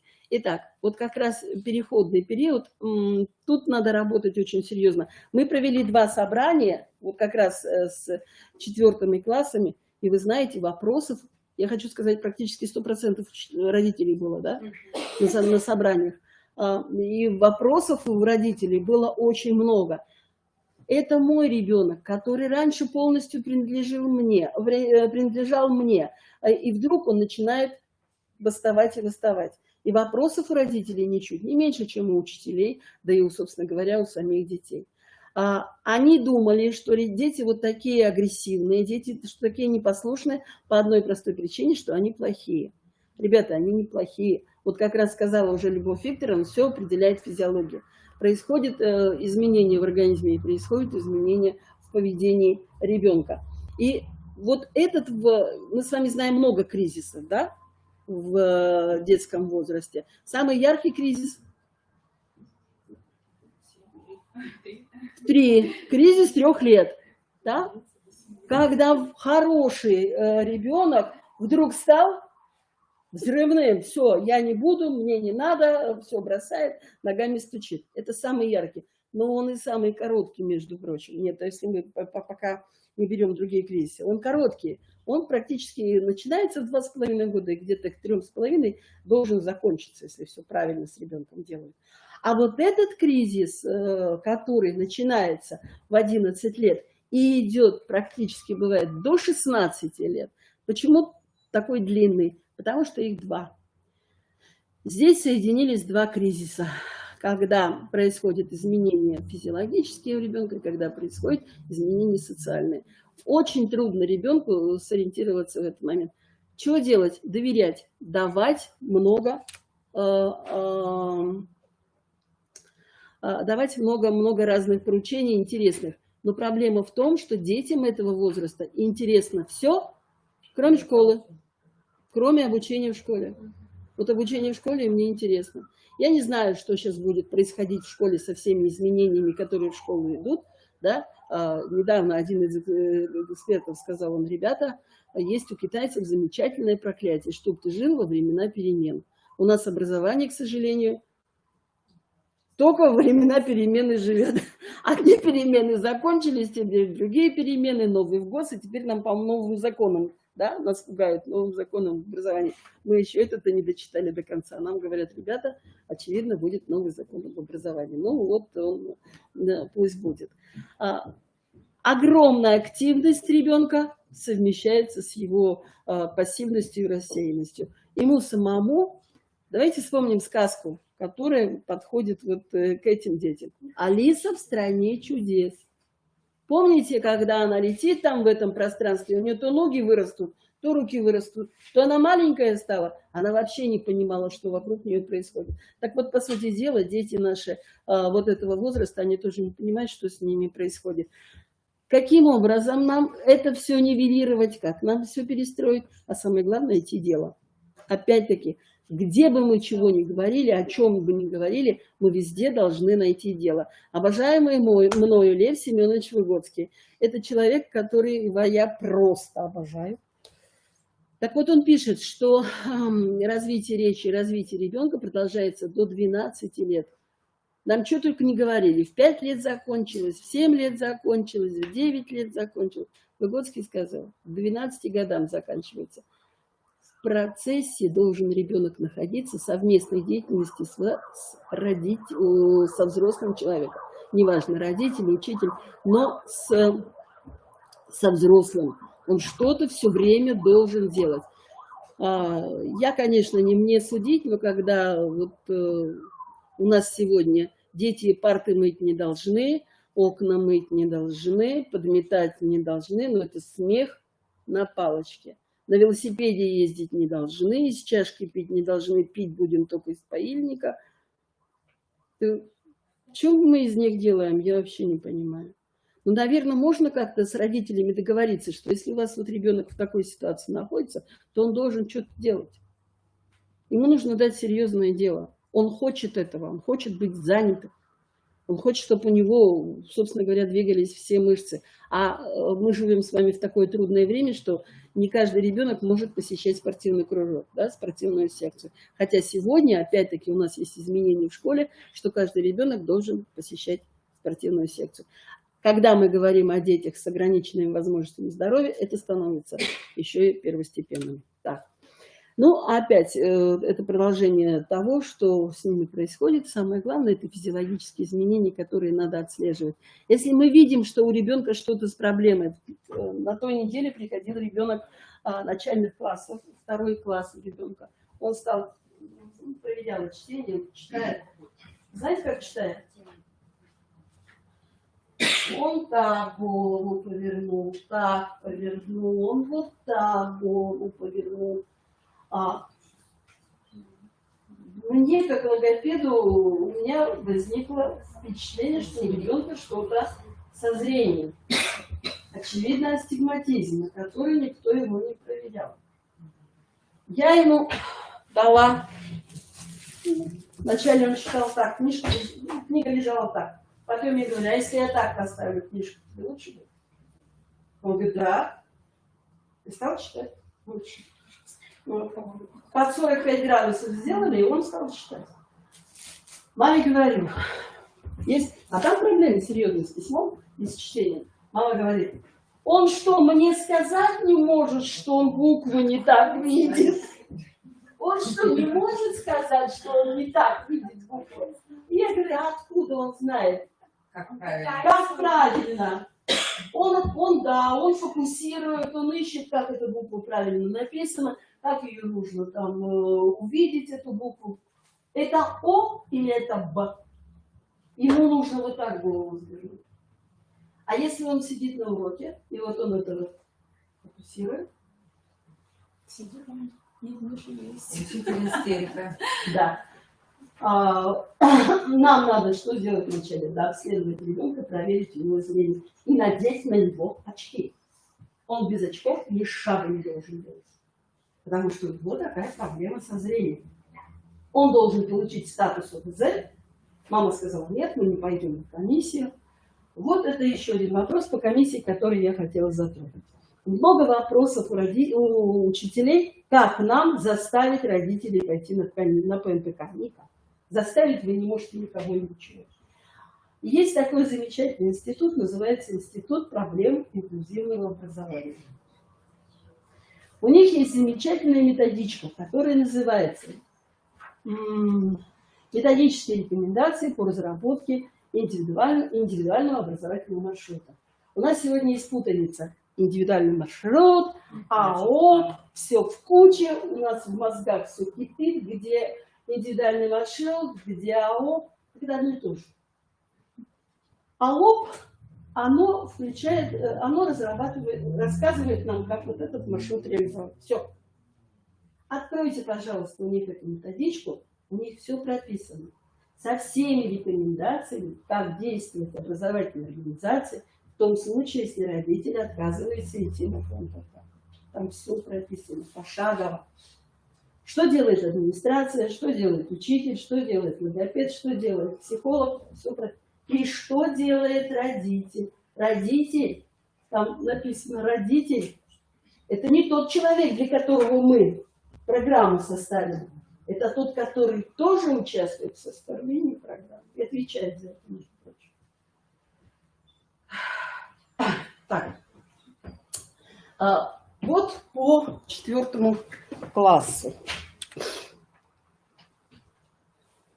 Что происходит? Ну, я вам говорю, давайте я просто-напросто, чтобы всем, я понимаю, уже тяжело сидеть.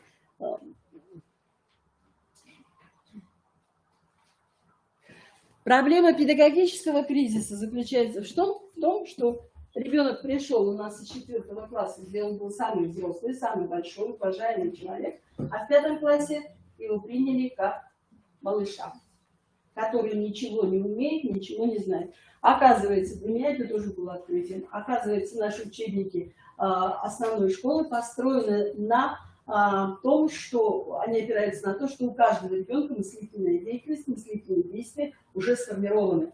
Он умеет мыслить самостоятельно, он умеет самостоятельно делать выводы, он умеет самостоятельно опознавать окружающий мир. А четвероклассник, который пришел, он пока не умеет. И он не справляется с тем материалом, который предлагает ему учебник. И он начинает нервничать по этому поводу. Он был отличником, у него все было замечательно, все было здорово. Вдруг пришел в 5 класс, не тянет, не вытягивает. Начинает обижаться, начинает плакать и уходить из... У меня сестра учитель биологии.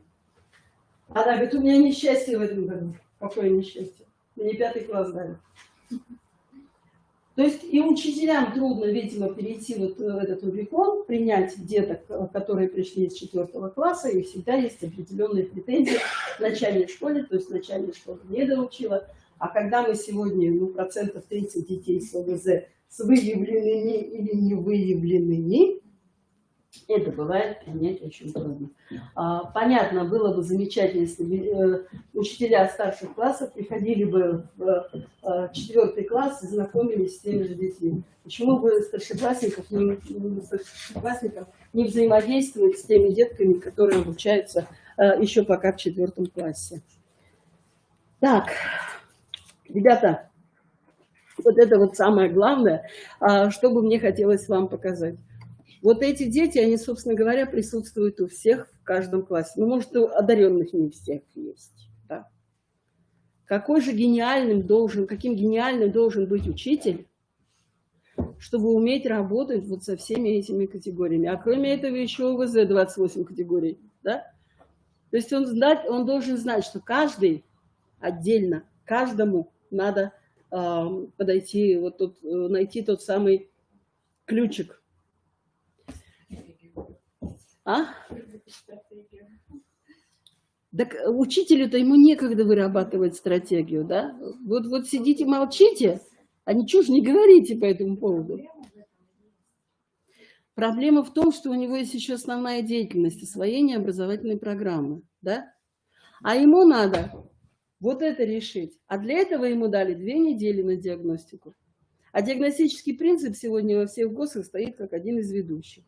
То есть мы вначале должны продиагностировать, а ничего, что детей сразу можно диагностировать, у них проблема, адаптация и диагностика может продлиться целый год. Никак не 2 недели. Это он будет 2 недели ходить по 15 минут в школу и, во всяком случае, привыкать к тому, что есть такая организация школы. А у нас, нам говорят, 2 недели у вас по учебному плану. Тогда я не школьный человек, у меня только вопрос сразу возникает. А планы-то ведь мы сами пишем или нет?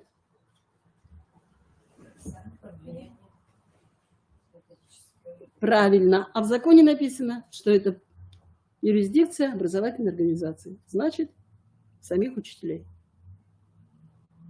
То есть мы получили этого ребенка, мы посмотрели образовательные потребности, какие у этого ребенка. Образовательные потребности выверены наукой. Никто не имеет права не изменить. Если прописаны образовательные потребности для детей с нарушением опорно-двигательного аппарата, мы их должны реализовывать. Вот как нам прописала по МПК, мы все это должны сделать. Никуда менять не можем. Тогда нам надо как-то сесть с методической службой и порешать, как это все возможно. Я, может, конечно, фантазер, я, может, конечно, что-то придумываю. Вот. Посмотрите, пожалуйста, нам определяют, что вот мы такими качествами должны обладать.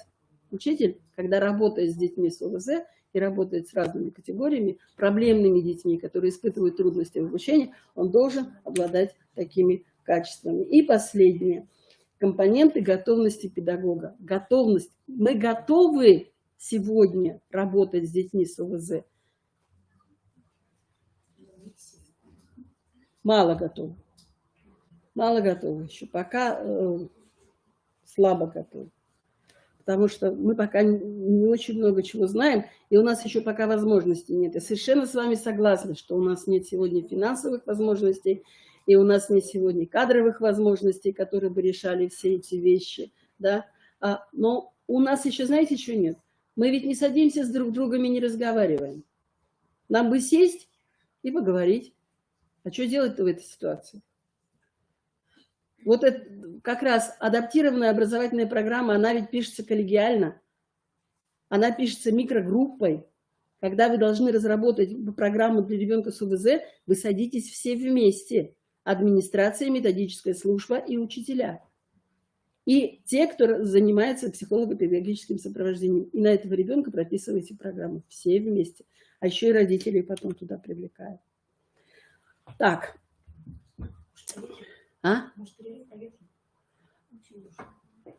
Давайте. Предлагаю сделать 10-минутный перерыв, проветрить. Может, кто-то захочет кофе. Я так вообще как в бане.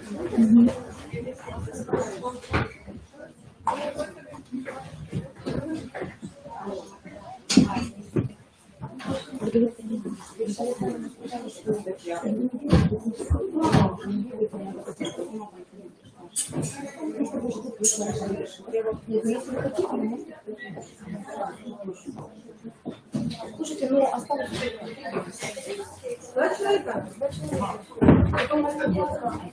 Да, слушай, а как потом тут это? Покажи мне. Кто у нас следующий?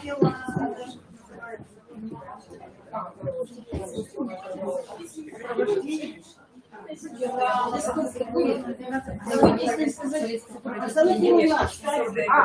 ты скажи Ольге Витальевне, пусть у нас разные сообщения, мастер-класс пойдет. Так, где у нас Ольга Витальевна? Она вот там в конце. Ольга Витальевна! Ольга Витальевна! Помашите рукой! Помашите рукой! И тут она, и Оксана, хочу вас. прости.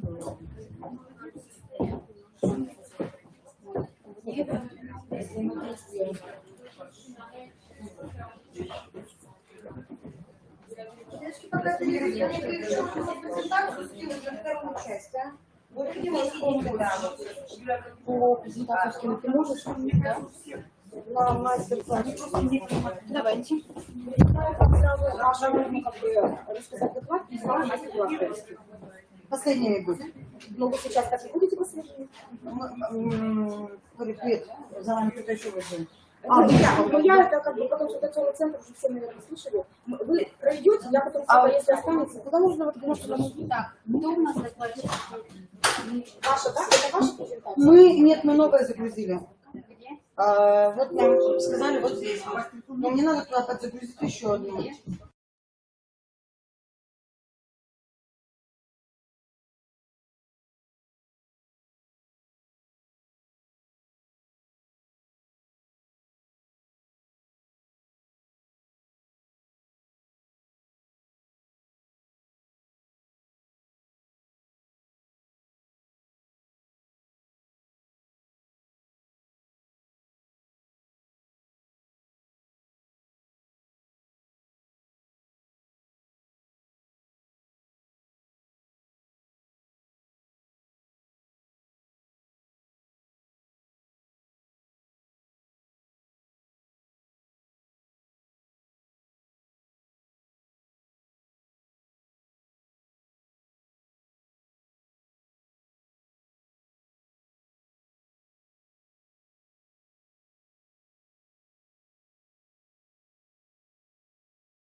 Причин много. Мне нравится одна, которую она называет. Есть дети с супер короткой памятью, супер короткой. Он начал читать слово, пока до конца дошел, забыл, чего он начал. Просто реально забыл. И есть книга одного европейского писателя, который пишет «Дар дислексии». Вот он как раз доказывает, что когда у человека есть какие-то проблемы серьезные с чтением, с дислексией, то вероятнее всего при создании определенных условий, специальных условий, этот ребенок, этот человек может стать гениальным, а то и великим. Ну, про чтение давайте мы сейчас попробуем. Первое чтение, первое письмо, это были наскальные рисунки, да, когда люди по таким способом передавали информацию. Мне очень нравятся глинобитные пластины. Оказывается, вот этот способ письма наиболее надежный. Эти глинобитные пластины, где писали палочкой, они сохраняются лучше всего, потому что они обожжены, это глина обожжена. А мы с вами знаем, что сосуды глиняные, они сохраняются тысячами лет. Да? Вот если бы мы все до сих пор писали на глинобитных пластинах, то наши бы письма сохранились на долгие-долгие века. Так, письмо самое продуктивное – это письмо китайцев иероглифами. Причем средний китаец знает до 2000 иероглифов, умный китаец знает до 5000 иероглифов. Проблема иероглифов не проблема, особенность заключается в том, что один иероглиф может отражать звук какой-то один или букву, а другой иероглиф может заключать в себе целую фразу, целое предложение. Вот как они эту письменность 5 лет назад придумали? Ну, интересно бы было у нас с вами развиваться, если бы мы вот это делали. Посмотрите, мы с вами пишем слева направо, да? Арабы пишут справа налево, а китайцы сверху вниз. Сверху вниз. Что лучше? Никто пока нам не объяснил, но китайцы-то умнее всех на сегодняшний день. Они, кстати, перешли на европейский стиль письма. Быстрее, потому что обучать быстрее европейскому. Обучать иероглифам сложно, это длительный процесс, чтобы они их выучили. Слева направо? Вы знаете, я, например, узнала, что кто-нибудь общается с людьми, кто пишет на Брайле. Общается кто-то? Нет? Общаетесь. Вы подтвердите, наверное, что когда пишут по Брайлю, пишут, вот они там точечки справа налево, да?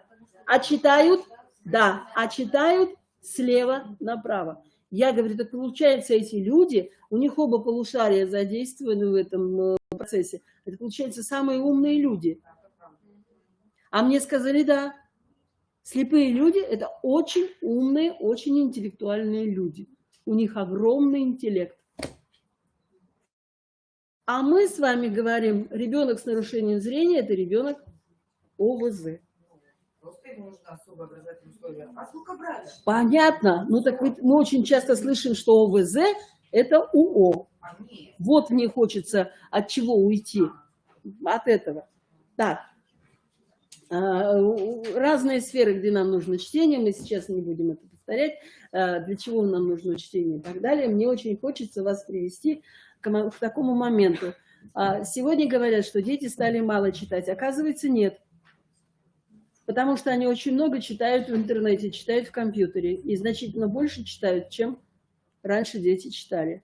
Потому что для того, чтобы им читать в компьютере, вот они должны овладеть этим чтением. Сейчас выступал ученый на семинаре, сказали, ученые уже доказали, дети 8 месяцев методом проб и ошибок осваивают кнопочный телефон. Мама моя, 8 месяцев, метод, его никто не учит, он обучается сам, методом проб и ошибок. Так.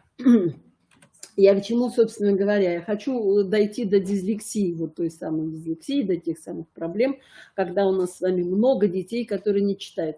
Девочка умная, математика 4-5, замечательная, контактная, адекватная, эмоциональная. Читаем мы с ней с горем пополам. Белка прыгала с ветки на ветку. Разбираем, сколько слов, какое слово и так далее и тому подобное. Дальше ей даю задание. Напиши, что прочитала. Она пишет «бел». Я говорю, это все? Да. Точно все? Да. А какое было предложение? Белка прыгает с ветки на ветку. А ты что написала? Белка прыгает с ветки на ветку. Я говорю, точно написала «белка прыгает с ветки на ветку»? Да, считай слова. Вот когда мы там слова посчитали, тут слова посчитали, то она увидела, что что-то не похоже. А вот зрительно она не сравнила и не сделала вывод, что сделала неправильно. То есть, опять-таки, нужно обследовать этого ребенка. Какие проблемы со зрением? С мозгами-то тут проблем нет. Тут что-то с восприятием, какие-то проблемы. Что-то, какое-то восприятие нарушено, поэтому давайте обследуем этого ребенка. Давайте мы поможем этому ребенку. Дислексия. Покажу. Вот она. Если кому-то не видно, подойдите. Вот так они видят. Вот так они воспринимают. Вот это особенности восприятия текста ребенка-дислексика. Что-то вам понятно? Ничего не понятно. А ему-то тем более непонятно. То есть это может быть вот такой вариант, когда половина текста просто смазано, где-то там совершенно другие знаки, другие буквы, а тут, видите, со стулом все сравнивают. Поиграем? Дислексию. Как? Эту кукушку видите? Видите? Смотрите на эту кукушку. Вы как они играете? Вот такую ладошку сделайте. Прижмите ладошку вот так к колбу и к носу. Прямо голову прямо. Смотрите на меня. Вы меня видите? Нет? Вы меня не видите. Даже если я стану буквой А или буквой Б. Вы видите только что? Руки. А если вы здесь вместо меня вставили кого-то другого, это была бы уже минута неправильно. И вот наш дислексик, вы говорите буква А он-то не видит этой буквы, он не воспринимает. Воспринимает неправильно, с ошибкой. А еще вот эту букву, вот теперь вернемся к букве. Сделайте кружочек. Поставьте на расстоянии 20 сантиметров от глаз. Смотрите двумя глазами в кружочек. Двумя глазами смотрите в кружочек. Вы смотрите одним. А теперь поочередно закрывайте правый и левый глаз. Чего увидели действительно кто-то? Ну, один не видит, а другой видит. Один видит? Видит тот, который ведущий. Да, у вас который ведущий? Правый. Этот, да? И села поэтому человек этот сел где? Да, чтобы видеть меня правым глазом. А если бы она туда села? Там бы на улице и сидела. Да? А когда у вас 30 человек, вот вы даже и не разбирались, где у них правый ведущий глаз, где ведущее ухо, да? Куда его посадить? Вы его посадили с ведущим правым глазом к стене, к двери. Он вас видит. Он видит только дверь. А если наоборот с левым посадили, он видит только улицу. А вы его, Иванов, смотри на меня, Иванов, смотри. Что он смотрит? Он вас не воспринимает этой стороны. А у нас есть еще такие проблемные дети, у которых правый глаз ведущий, левое ухо ведущее. Куда посадить? Конечно. Ему надо найти то место, где ему комфортно, где он будет и воспринимать на слух, и воспринимать на зрение. Вот она дислексия. Вот. Хоть заставьтесь ему двойки. Мы вот этого ребенка, если мы подозреваем, что у него такие проблемы, мы отправляем на ПМПК. ПМПК пишет ему программу 5.2, разрабатывает ему АОП, двоек уже не получает. По секрету скажу, у ребенка с дисграфией вы не имеете права исправлять ошибки красной пастой, только зеленой. к сожалению, это не прописано. В документе, вот документально нет, а в рекомендациях есть. А вы же не заставляете учителей. Это же они могут принять у себя совершенно внутри школы положение. Конечно, это же в положении об оценке. Да? Так. Да. Теперь смотрите. Это нельзя бывает исправить. Нельзя. Потому что это связано с органическими поражениями центральной нервной системы. Это там в голове. Здесь пишем, здесь не пишем, здесь рыбу заворачивали. Ничего исправить нельзя. Нужно принять. Потому что... Сейчас посмотрим, чтобы не задерживать вас.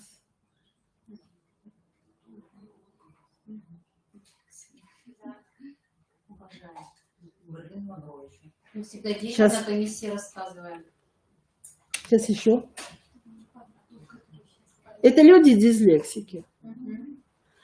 Артист, посмотрите, сколько много великих и талантливых. Учат свои роли они со слуха. Им читают, они учат. Но не надо им. Они так выстроили свою жизнь, что могут вполне обходиться, собственно говоря, без чтения. Но если у кого-то получилось, ну, про Эйнштейна мы с вами все знаем, что это аут, да, там не только дислексия. Кто? Да? Ну, так с возрастом, может, там что-то сделали. Так, поэтому как только у вас появляются дети, у которых есть дислексия, надо помнить, что, может быть, этого ребенка мы даже не всегда можем и скоррегировать, и реабилитировать. Но если он будет обучаться по программе 5.2, двойку не будет. Так, все, не буду вас больше мучить. Да, Ольга Витальевна. Ольга Витальевна у нас заключающая, завершающая.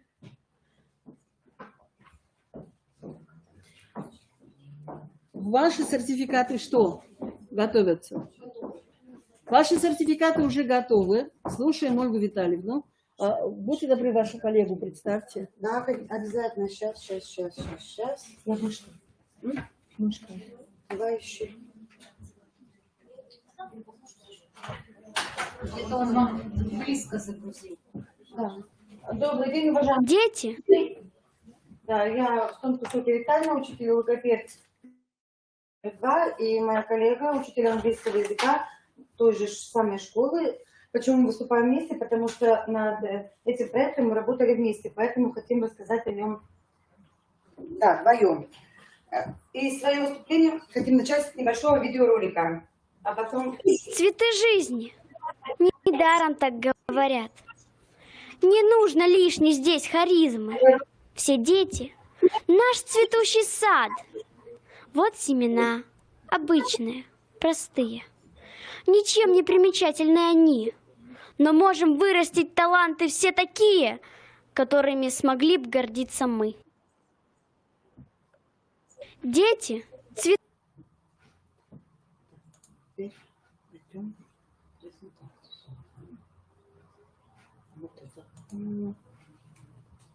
Ну, мы уже представились, поэтому давай следующий слайд перевернем. Наша тема сегодня — вовлечение детей с ограниченными возможностями здоровья и их родителей в инклюзивное образовательное пространство школы. Мы хотим, да, поделиться своим опытом через включение данной работы во внеурочную деятельность. Ну, коротко о том, какой контингент у нас в школе. На данный момент в школе обучается 25 обучающихся с различными вариантами дизонтогенеза. Это у нас незрячие, обучающиеся ЗП, умственная отсталость, расстройство аутистического спектра, тяжелое нарушение речи, опорно-двигательного аппарата, нарушение слуха и слабовидящие. То полный комплект практически у нас в школе есть. Хоть по одному, хоть по несколько человек. Но хочется отметить, что все дети с ОВЗ испытывают в той или иной степени выраженные затруднения восприятия общей картины мира. И неотъемлемой частью коррекционной работы с такими детьми является нормализация их деятельности как на занятиях, так и во внеурочное время. Предлагаю вам посмотреть небольшой мультфильм. Да, еще один небольшой мультфильм сделали с нашими воспитанниками.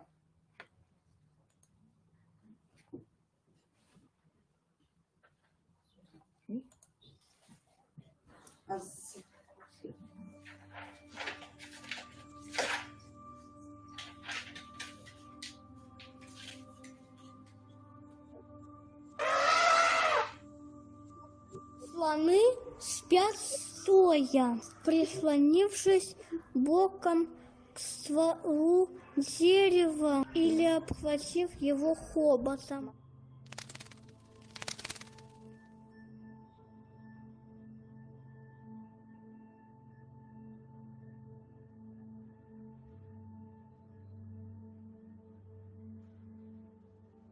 Летучие мыши спят головой вниз.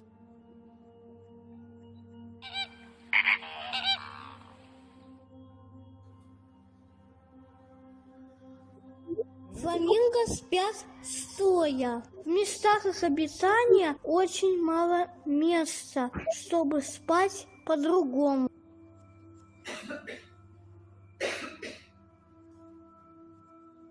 Дети сами. А что? Почему? Что случилось? Не дозагрузился мультфильм. Ну, не страшно. Сам по себе мультфильм интересный. Хочется отметить, что этот данный мультфильм делали дети с ОВЗ, у которых задержка психического развития, а мультфильм озвучивала незрячая девочка, полностью слепая от рождения. Как одно из направлений внеурочной деятельности нами была выбрана мультипликация. Мы разработали программу кружка «Мультипульти». И с 2019 года данная программа достаточно успешно у нас в школе функционирует. Программа предназначена у нас для детей с ОВЗ 8-10 лет, рассчитана на 3 года обучения. Реализация данной программы подразумевает создание обучающейся серии познавательных мультфильмов различной техники исполнения. Ребята знакомятся с историей мультипликации, с профессиями, связанными с данной деятельностью, способами, приемами съемки, пробуют себя в качестве сценаристов, занимаются озвучиванием персонажей. Все это, несомненно, в комплексе оказывает благоприятное воздействие на общее развитие любого ребенка, особенно ребенка с ограниченными возможностями, создавая для них ситуацию успеха, гордости за созданный ими продукт. И в программе «Мультипульти» особое внимание уделяется формированию интереса к языковому и культурному многообразию, познанию окружающего мира, получению знаний вот в такой необычной форме. Ну и в рамках реализации внеурочной деятельности по созданию мультфильмов мы активно направление. Кто-то уже, может быть, слышал, кто-то еще в первый раз об этом слышит. Это новый подход в образовании, когда все отрасли естественно-научного и технического знания объединены, и ребенок получает эти знания не из учебника, а через решение творческих задач. Таким образом, мультипликация в рамках STEM-направления дает возможность воспитать разностороннюю личность, разностороннюю, через получение таких навыков, как поиск интересной и познавательной информации, развитие умений классифицировать, следовать инструкции, алгоритму, формирование любознательности, инженерного мышления в процессе создания мультфильма и активизацию творческой деятельности. Несомненным плюсом данного направления является развитие всех психических функций ребенка. Наши учащиеся с большим удовольствием занимаются не только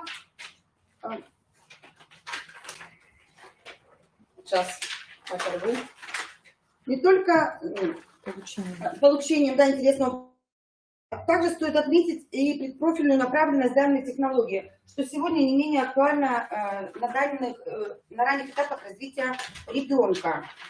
Необходимо также отметить, что ребята не только снимают познавательные мультфильмы, но активно и успешно распространяют свой опыт, участвуя в конкурсах разного уровня, что, несомненно, также повышает их мотивацию и уровень самооценки. Так, например, в прошлом году познавательный мультфильм о муравьях перерос в проектно-исследовательскую работу, которую сделал мальчик с ОВЗ, не будем уточнять диагноз. И данная работа, она на лимовских чтениях, это у нас межрайонная конференция, занял с этой работой 2-е место. То есть обычный мультфильм перерос у него в исследовательскую такую работу. Концепция модернизации российского образования подчеркивает сегодня особую роль семьи в решении задач воспитания детей. Влияние семьи и семейных отношений на развитие личности, высокий уровень родителей поможет избежать ошибок в воспитании детей. Все дети с ОВЗ испытывают в той или иной степени выраженные затруднения восприятия общей картины мира, а их родители не владеют достаточными компетенциями для того, чтобы процессы адаптации и социализации ребенка проходили более успешно. Родительская компетентность – это прежде всего грамотность в вопросах образования, развития, воспитания собственного ребенка.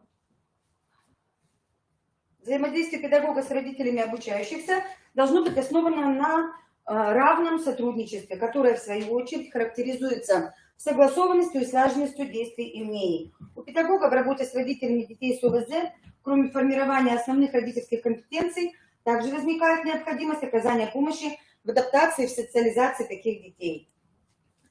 Ну и сегодня появляется все больше разнообразных форм, методов и технологий повышения компетенции родителей. Это и родительские конференции, и тренинги, и исследовательская и проектная деятельность, интерактивная.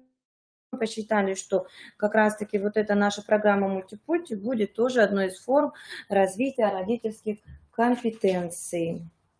Одной из таких современных форм с учетом вышеуказанных принципов можно считать совместное творчество, которое позволяет включить максимальное количество участников образовательного процесса, стимулировать инициативу, самостоятельность, ответственность, как самые востребованные качества личности в условиях современного общества, и помочь деткам социализироваться и лучше интегрироваться в обществе. Все родители активно вовлекаются в работу кружка, так в создании видеомультфильмов, которые вы видели, им отводится немаловажная роль помощников, кураторов и модераторов. Родители помогают своим детям в поиске и отборе информации, создании декораций, разучивании текста для озвучки, тем самым глубже изучая психологию и особенности своих детей. Также имеет возможность поучаствовать деятельности, создать ситуацию доверительности, да, вот данные вид деятельности создают, и партнерских отношений со своими детьми. То есть родители стали абсолютно полноправными участниками создания вот этих вот мультфильмов.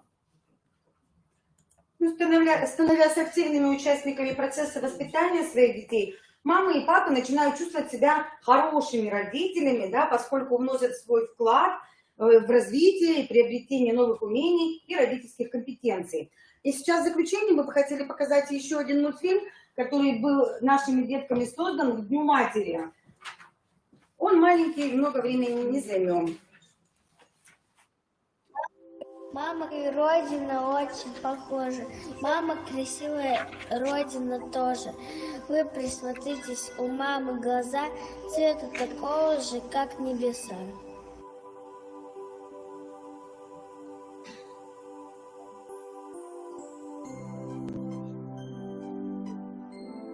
Мамины волосы словно пшеница, что на бескрайних полях колосится.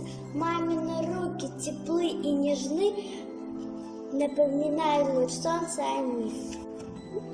Если поет мама песню, то ей вторят веселые звонки лучей.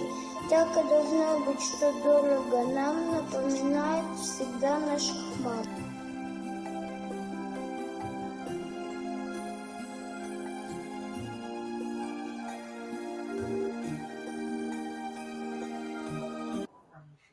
Да, хочется сказать, что детки лепят все декорации сами, игрушки делают сами. Первый мультфильм, где про животных, естественно, там тоже они все изготавливали сами. Это и развитие моторики, да, это и развитие творческих каких-то компетенций. Там много чего привязать вот к мультипликации именно.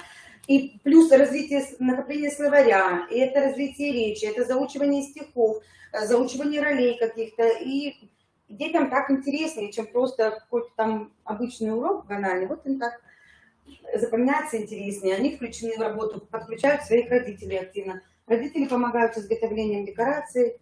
И получают готовый продукт. Получают готовый продукт. Мультик про животных они сами просмотрели раз 300. Да, они его почти каждый день просят включить, показать этот мультфильм. Самое главное сказать, что ваша школа победитель конкурса. Наша школа победитель конкурса школы республиканского конкурса по организации работы с детьми с ОВЗ. Да, инклюзивная школа и лучшая сельская школа года. И, в общем, хвастаться не будем. Мастер-то, значит, быстренько я еще включу. Да, да. Вы сказали, что это отдельная программа внеурочная? Да. То есть она сколько часов? На 3 года? На 3 года 2 часа в неделю, да. Ну вот мы как бы вдвоем программой этой занимались, поэтому представляли ее вдвоем. А вы куда-то представили эту программу? Мы еще ее не представили, но В Санкт-Петербурге. в Санкт-Петербурге мы выступали на Петербургском образовательном форуме. немножко вот по STEM-технологиям и вот по мультипликации. 2 года подряд мы вот на Петербургском форуме выступали.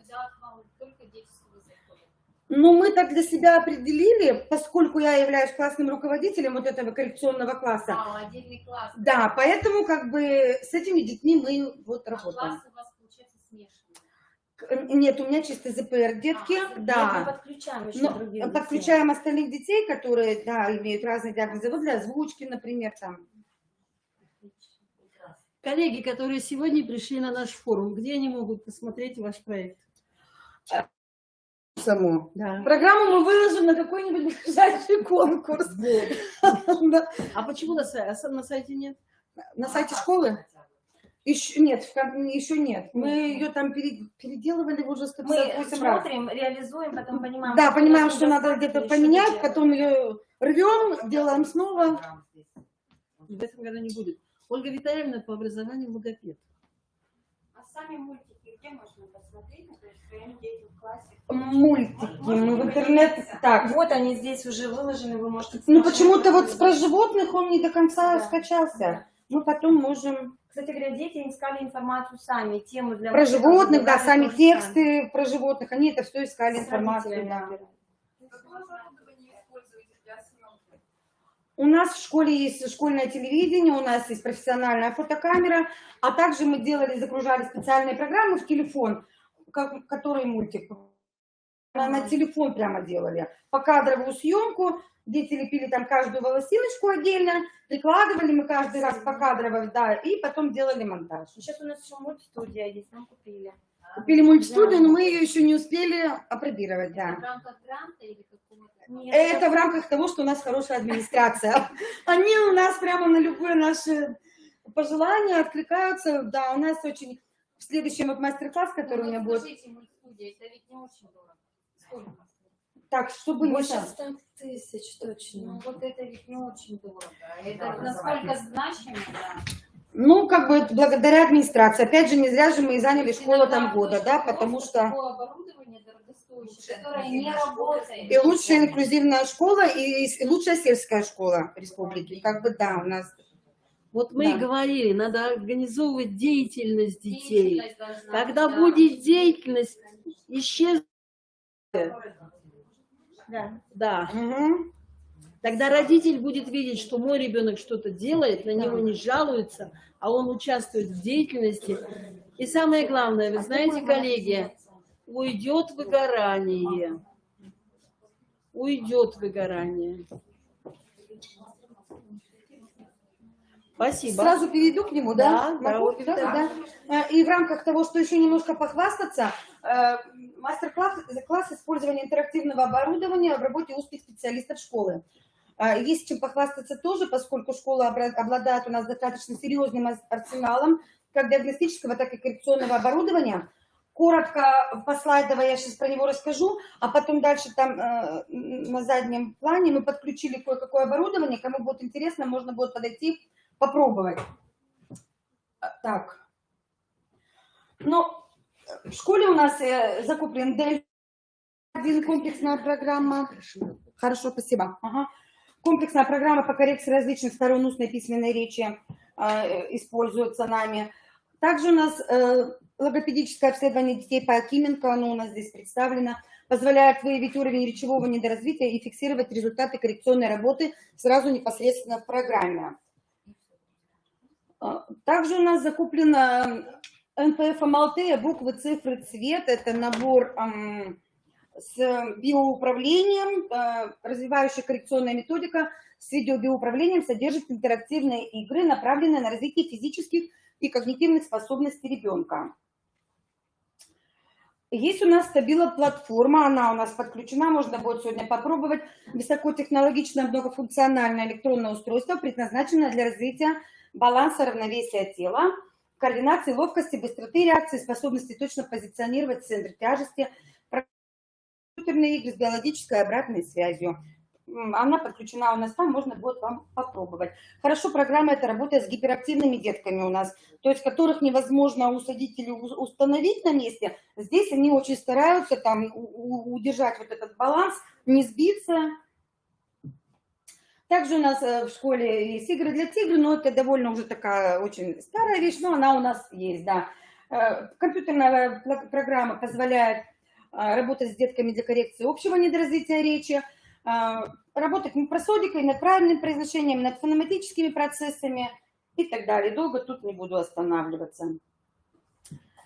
В школе у нас есть программа Цицерон Лого Диакор, версия 1.3. Это компьютерная комплексная психолого-педагогическая коррекционно-диагностическая программа, то есть в ней все, позволяет проводить комплексную педагогическую, диагностико-прогностическую и коррекционную работу от 5 до 10,5 лет.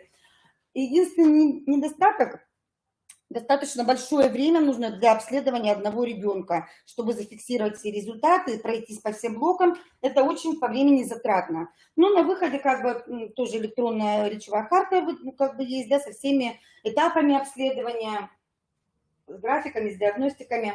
В школе у нас есть и такой аппарат монолог, как КР-01. Здесь мы его тоже привезли, но не подключен. Аппарат для закрепления навыков и коррекции речи предназначен для комплексной реабилитации заикающихся детей и взрослых. Совмещает в себе сразу 4 устройства. Это усилитель сигналов, корректофон, аппарат эхо и метроном. То есть все в одном маленьком такого размера, как телефончик. Закуплено у нас сертифицированное оборудование также и для психологов. Это развитие и коррекция мышления младших подростков, диагностика умственного развития школьников, развитие и коррекция в 6-8 классах. Это вот 3 диска. Данный комплект компьютерных программ позволяет педагогам-психологам, нашим у нас их 2 в школе, проводить диагностику развития психических функций и разнообразить коррекционную работу. Там также и блок диагностический идет, и блок коррекционных заданий. Затем также для психологов закуплен у нас факторный личностный опросник Кэттела, позволяет выявлять индивидуальные личностные особенности подростков 2 возрастных категорий. Данное обеспечение позволяет обрабатывать также и результаты диагностик. Также у нас закупаются много дисков, флешек компании Мерсиба. Мы их активно используем. Как психологи используют, так и мы используем. И в качестве стимульного материала, если ребеночка там трудно усадить на занятие, можно ему там дать какую-то игру на память, например, сыграть, на внимание сыграть. И он сразу переключается, включается в работу. Закуплен Логобрид школа у нас. Там также программа для обследования речи и для коррекции речи. Есть задание, интерактив. И плюс здесь в эту презентацию не вошло, у нас в школе есть кабинет БО-здоровья, кабинет биологической обратной связи, направлен на развитие диафрагмально-релаксационного типа дыхания. В этом кабинете также провожу занятия я. Мы учились в Санкт-Петербурге по этой методике с коллегой, и поэтому такая у нас штука в школе тоже есть. Вот. Так, ну и теперь, вот кому интересно, можно будет пройти туда вот в заднюю часть кабинета, а я не знаю, как выйти, и попробовать некоторое оборудование. Одну минуту еще, коллеги. Ваши сертификаты уже готовы, их уже написали, все приготовили. Единственное, что будет Оксана Фроловна. Просто еще хотела вам дать информацию, потому какие мы проводим консультации и для кого проводим. У нас 2 центра. Первый центр сопровождения, психолого-педагогического сопровождения. Мы консультируем специалистов, учителей. Мы выезжаем в школы республики. Вы заключаете с нами договор, мы просите, пишите запрос, мы по запросу, по заявке едем. И консультативный центр для родителей. Все наши консультации, все услуги бесплатные. Родители записываются на консультацию, консультирует логопед, дефектолог, психолог, соцпедагог, и даже у нас консультировал сурдопедагог. Да. Если такая потребность есть, родители звонят, мы эти консультации устраиваем. Поэтому, если у вас нет на сегодняшний день логопеда, родители вполне могут прийти к нам на консультацию. Да. Теперь Ольга Витальевна вам покажет свое оборудование. Да.